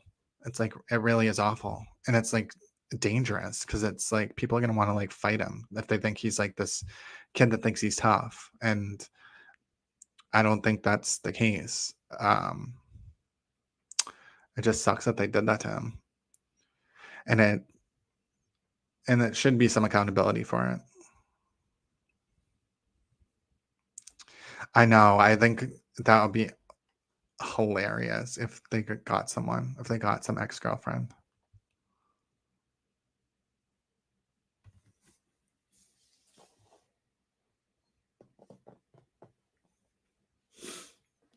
DUI guy. I know. I don't, the DUI attorney, I was listening to him, I think today, and he's just, I don't know, like DUI is a crime, I guess, but it's not really like the same type of deal. It's kind of a by the numbers defense. So I don't know how much. I think that he probably knows certain things, but I would take it with a grain of salt from what I saw. Like he was just trashing the Alberts, and I just think it's. I think the Alberts are just normal people. Like a lot of people are trashing them, saying like, "Oh, they're so trashy. All they think about is drinking." Blah blah blah. And it's just weird. It's just weird. I just don't understand like why. I just don't think it's legit. I think that people are just because I think they just seem like normal people.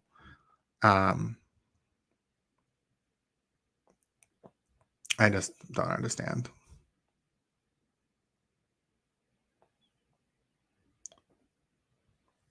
Yes, that's what we heard. I think the niece is going to testify to this that she refused to leave the house like a week before, 2 weeks before.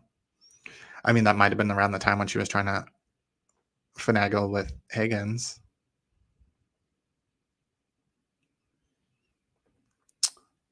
I don't think so. So I don't think it's an ethics violation if a defense attorney knows that their client is guilty. But I don't know.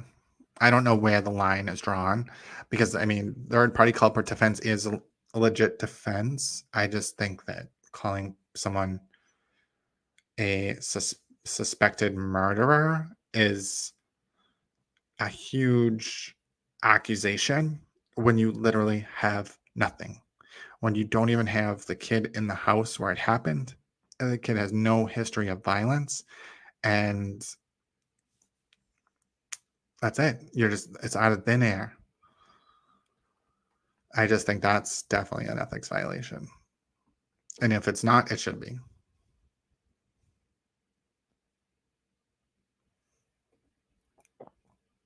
I know Jen is definitely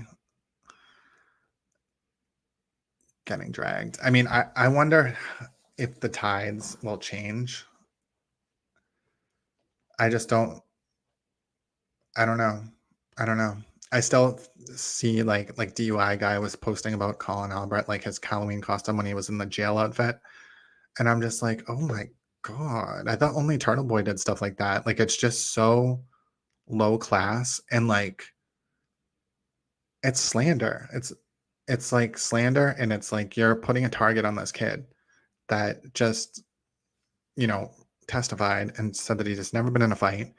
And like you're putting this picture up saying like, oh, look at this teardrop in his eye. It means he killed somebody when it's a Halloween costume. Like, get out of here. Like these are grown ass adults with like huge followings. It's like, why are you trying to like get the kid killed?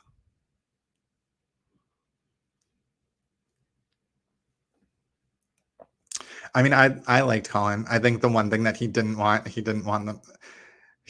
them to be able to say that his right hook was stronger than his left. Like he did not want that. He's like, my arms are equal. I mean, I just thought that was like, I don't know. I just felt like he came off as being honest.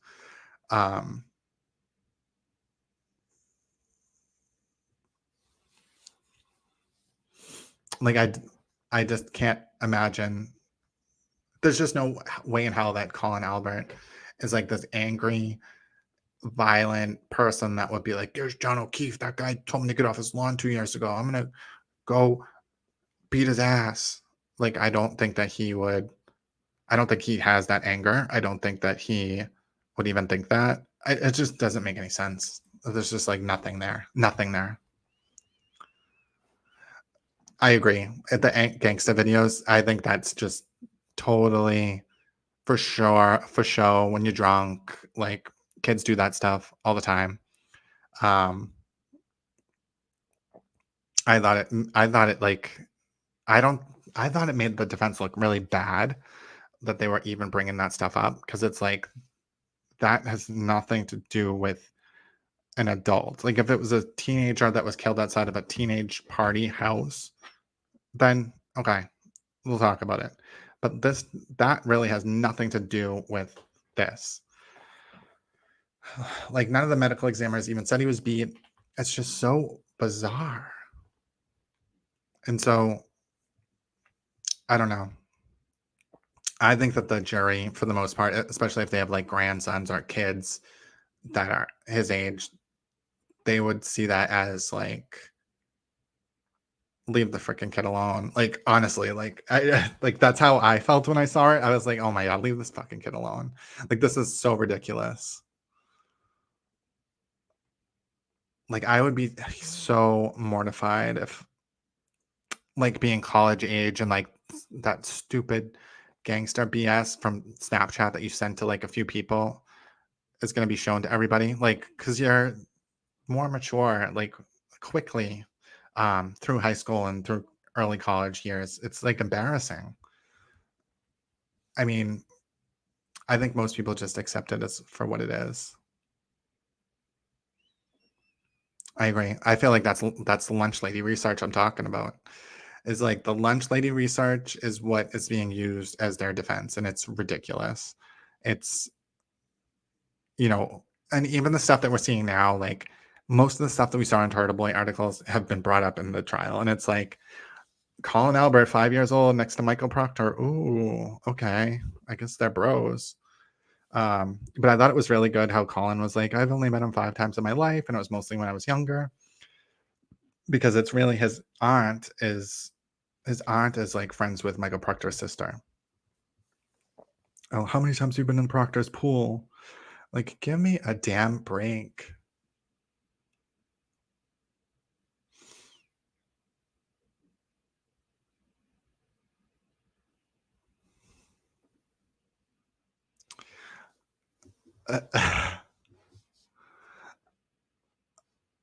Yeah, probably.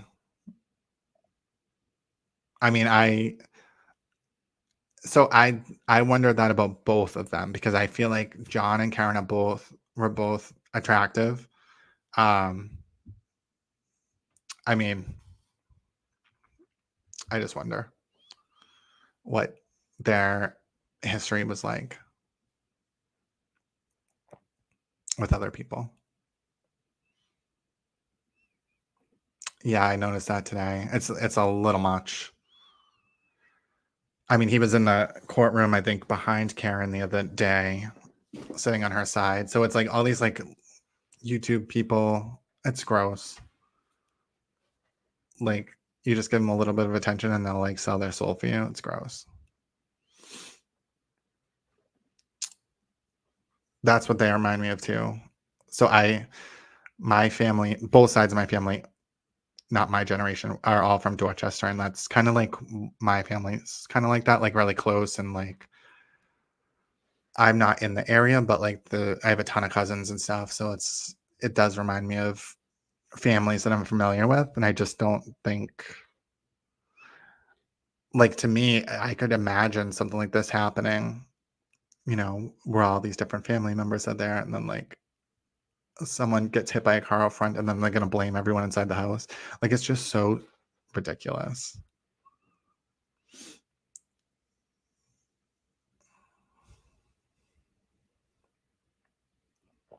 Oh, that's so gross. That is true. That is like a really gross thought, though. But they are sizing up the jury, but I don't know who the jury is, but at this point, the defense has not proven a goddamn thing. I don't think that a juror at this point,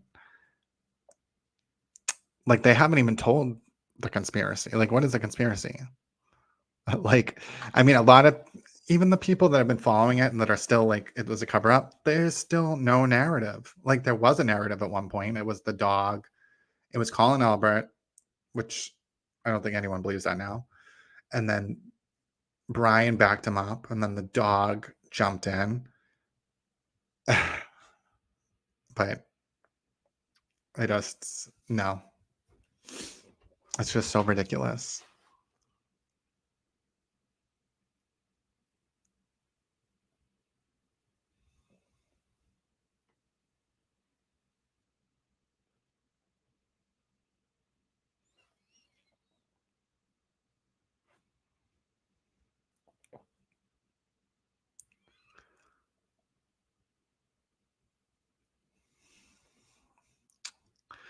Yep, we know those are.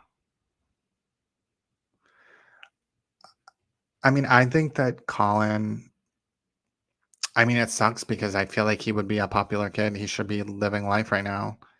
And so, getting this negative stuff said about you, I mean, it sucks.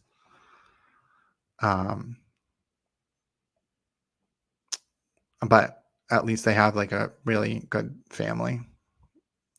And it does seem like they all like hang out with each other anyway, but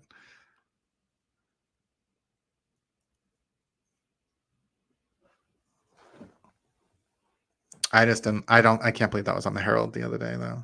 Like him with the knuckles. It was like knuckleball or something. Like, oh my God. And then I guess it's something for them to talk about. I just don't think it's legit. Like, I don't think it's a legitimate,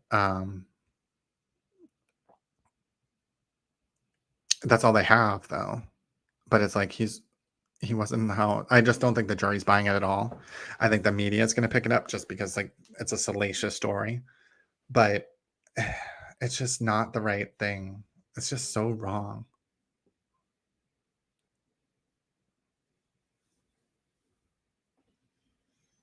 Right. And then like dragging you about it. I know. I just feel like, ugh. But at the same time, social media is kind of, I don't know.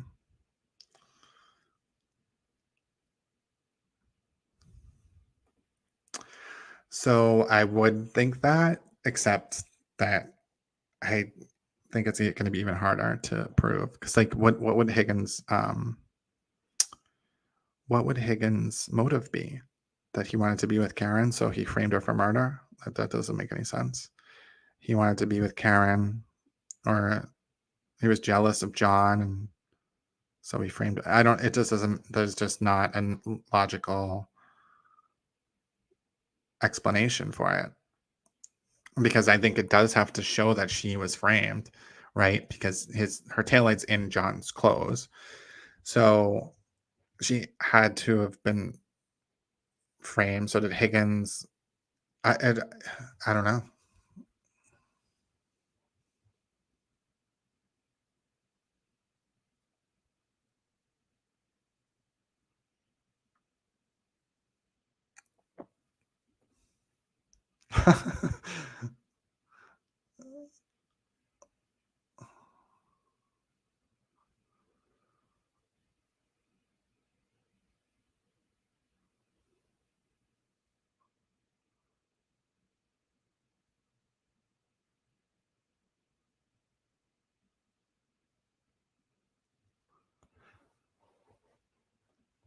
Yeah, so like my main thing about Karen and John's relationship is that they got together during COVID when everything was in lockdown. And then they were together for the first time in 2004 or something, like I think 2004. So in their early 20s or in their 20s. So during COVID, she didn't have anyone to be jealous of, probably. And it was probably like nice and whatever. But like, as the social window started to like open, I think that probably created problems in their relationship. And that's probably what he saw in Aruba, and he's like, I don't want this.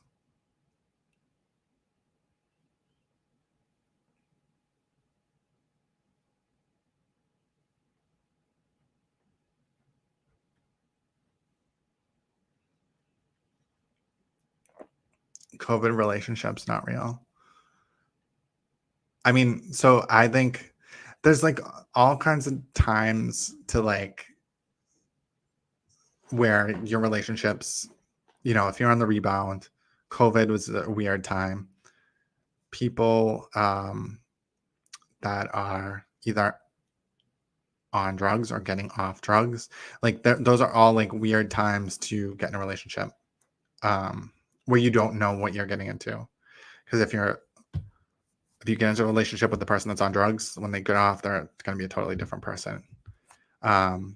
People that are, you know, becoming sober, I think they don't even know what they're going to be like. So I think it's just hard. And then COVID is just, I feel like no one's the same person that they were before COVID. I did so many more things. So I just think you just don't know what you get into. But I think definitely the change in being isolated. I think he's suing. I hope that I think that they have a lawsuit for sure. Because I know that there was like a big issue with Tom Beatty. And this is what we might see. I think Tom Beatty, the one that Jen McCabe was talking about, the guy that she called to see if John was there. Tom Beatty is on the defense's witness list. And so what I do know of that situation is that Tom Beatty has a daughter that's friends with Jen McCabe's daughters, but I think he also has an older daughter that's friends with Colin Albert. All these people, like everyone in this town has like 5 kids. It's weird. But Colin, I think, texted her that night or called her or something. And then I think she answered the next day and he said, never mind. And so I don't know how they know about this, but like that phone call was being used by like Turtle Boy to say that he was still in the house looking for a ride or something. And so I think they wanted her to like, I don't know. I've only read it from Turtle Boy's perspective, so I don't know what the real deal is. But I think Turtle Boy's saying that someone confronted her to like retract statements about that call because they wanted to sue Turtle Boy. Because I think if without that call, without any reason to believe that Colin was in the house and they're saying all this stuff about him, I think the case to sue Turtle Boy and these other people is a lot stronger because there's literally nothing showing that. I don't think that call shows anything anyway. So I really don't know if that's even true. But I don't know why he's on the defense list at all. Like maybe there's some truth to it, and maybe that's why they're going to say, oh, they wanted him to get rid of his daughter to get rid of a phone call. I don't know. I don't think his daughter was on the list. I don't know. I have to look again. I don't know if that's true though, because it's coming from Turtle Boy, so I don't really know. But it sounds pretty benign. Like it doesn't sound like it has anything to do with this case. It sounds like it has more to do with the lawsuit case. Yeah, this is what I heard. But how would he know that they called for a ride? That's because it was a missed call. So that doesn't really mean that he called her for a ride.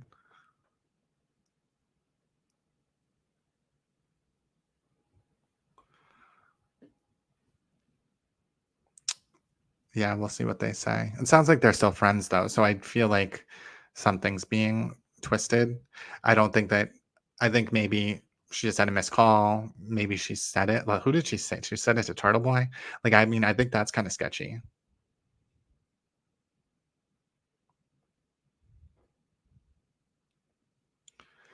Yeah, so I just think that's sketchy though for her to like, and maybe she gave it to, if she gave it to Turtle Boy, like that's super sketchy. I just don't know who she would have told that to or like why. I don't know. I mean, if it's just a missed call, it doesn't show anything. That's what I was thinking. I wonder where they live. I wonder if it was a booty call or if it was like, I don't know. It could be anything.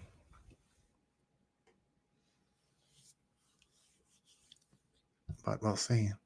It's strange though. Like that whole situation is strange. Like I don't know how they got a hold of this phone call. If she came forward and just gave it to Turtle Boy behind their backs, like that would, I mean, I would be very pissed off by that if I was them because of all the stuff that Turtle Boy was doing to them. And I don't know. I just don't understand what it was about. Yeah, I don't think it sounds like anything because it was just a missed call.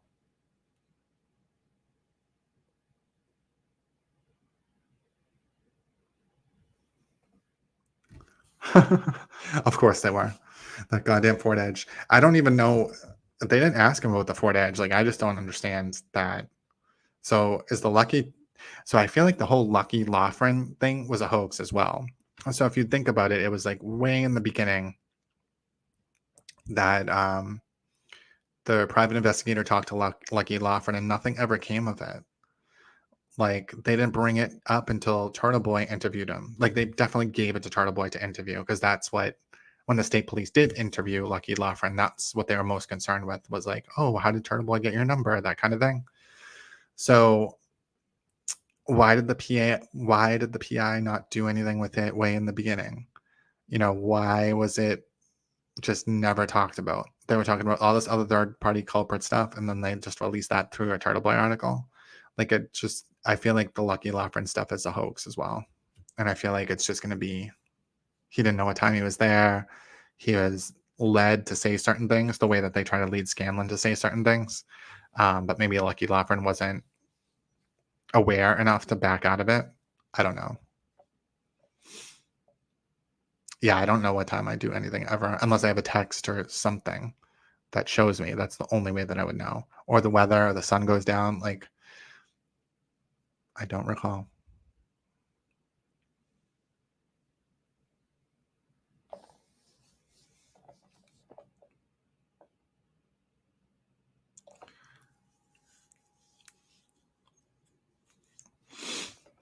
Yeah, well, if someone died that night, you still might not remember, but you're going to remember based on other indicators, which would be like text messages or when other people came home or.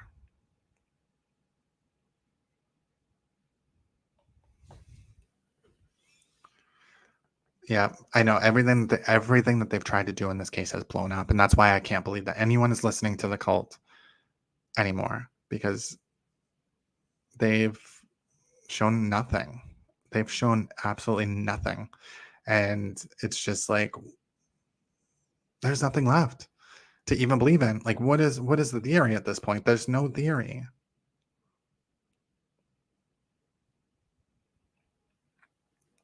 Scanlon. So there's Scanlon got a lawyer and Scanlon was like, I didn't say that. And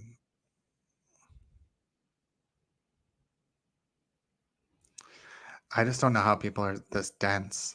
I mean, the whole thing is this cover up never doesn't make sense to begin with. Like, they're not going to put a body on their own front lawn if he was murdered inside the house. So I feel like that's just out.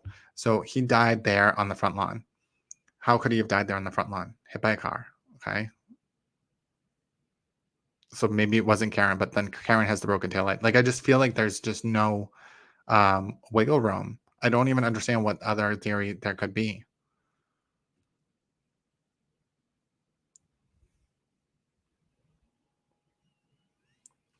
I know the proffer, like,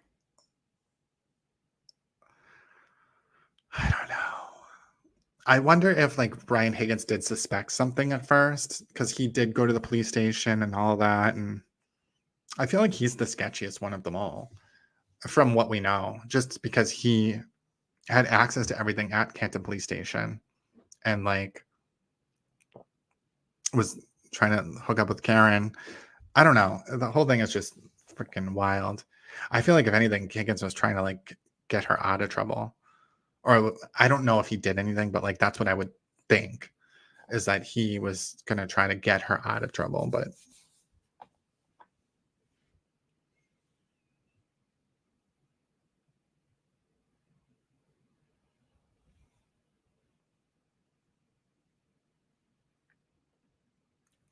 yeah, that's the thing that gets me, is like that all of these people are being dragged that she knows are innocent. That were her friends, a lot of them, and that just had no part of any of this. Nobody had any part of anything. And she's just hoping that, like, oh, because they're all related, she can say it's a cover up, or it's just so ridiculous. It's so grimy. And I just think that's what does it for me. That's what makes me want just justice for John O'Keefe. Like, she should get more time, or yeah, she should get more time just for doing this. I think that people that are super dishonest like this, but I like want her attorneys to get punished too.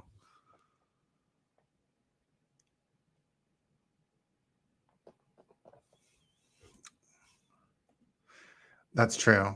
I think that she probably was still going to try to get with them afterwards, maybe.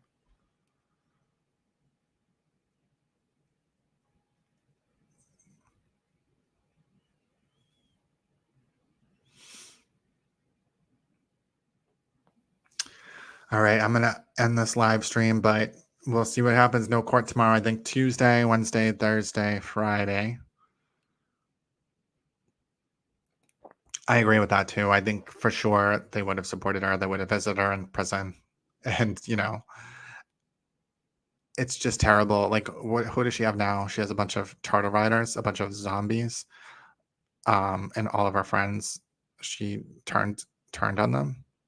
Like, she can't get any of those friends back. Like, she really wrongs people. I don't know. She's gonna have a sad life, but we'll see how it goes. All right, thanks guys. Have a good night, and we will see what happens next.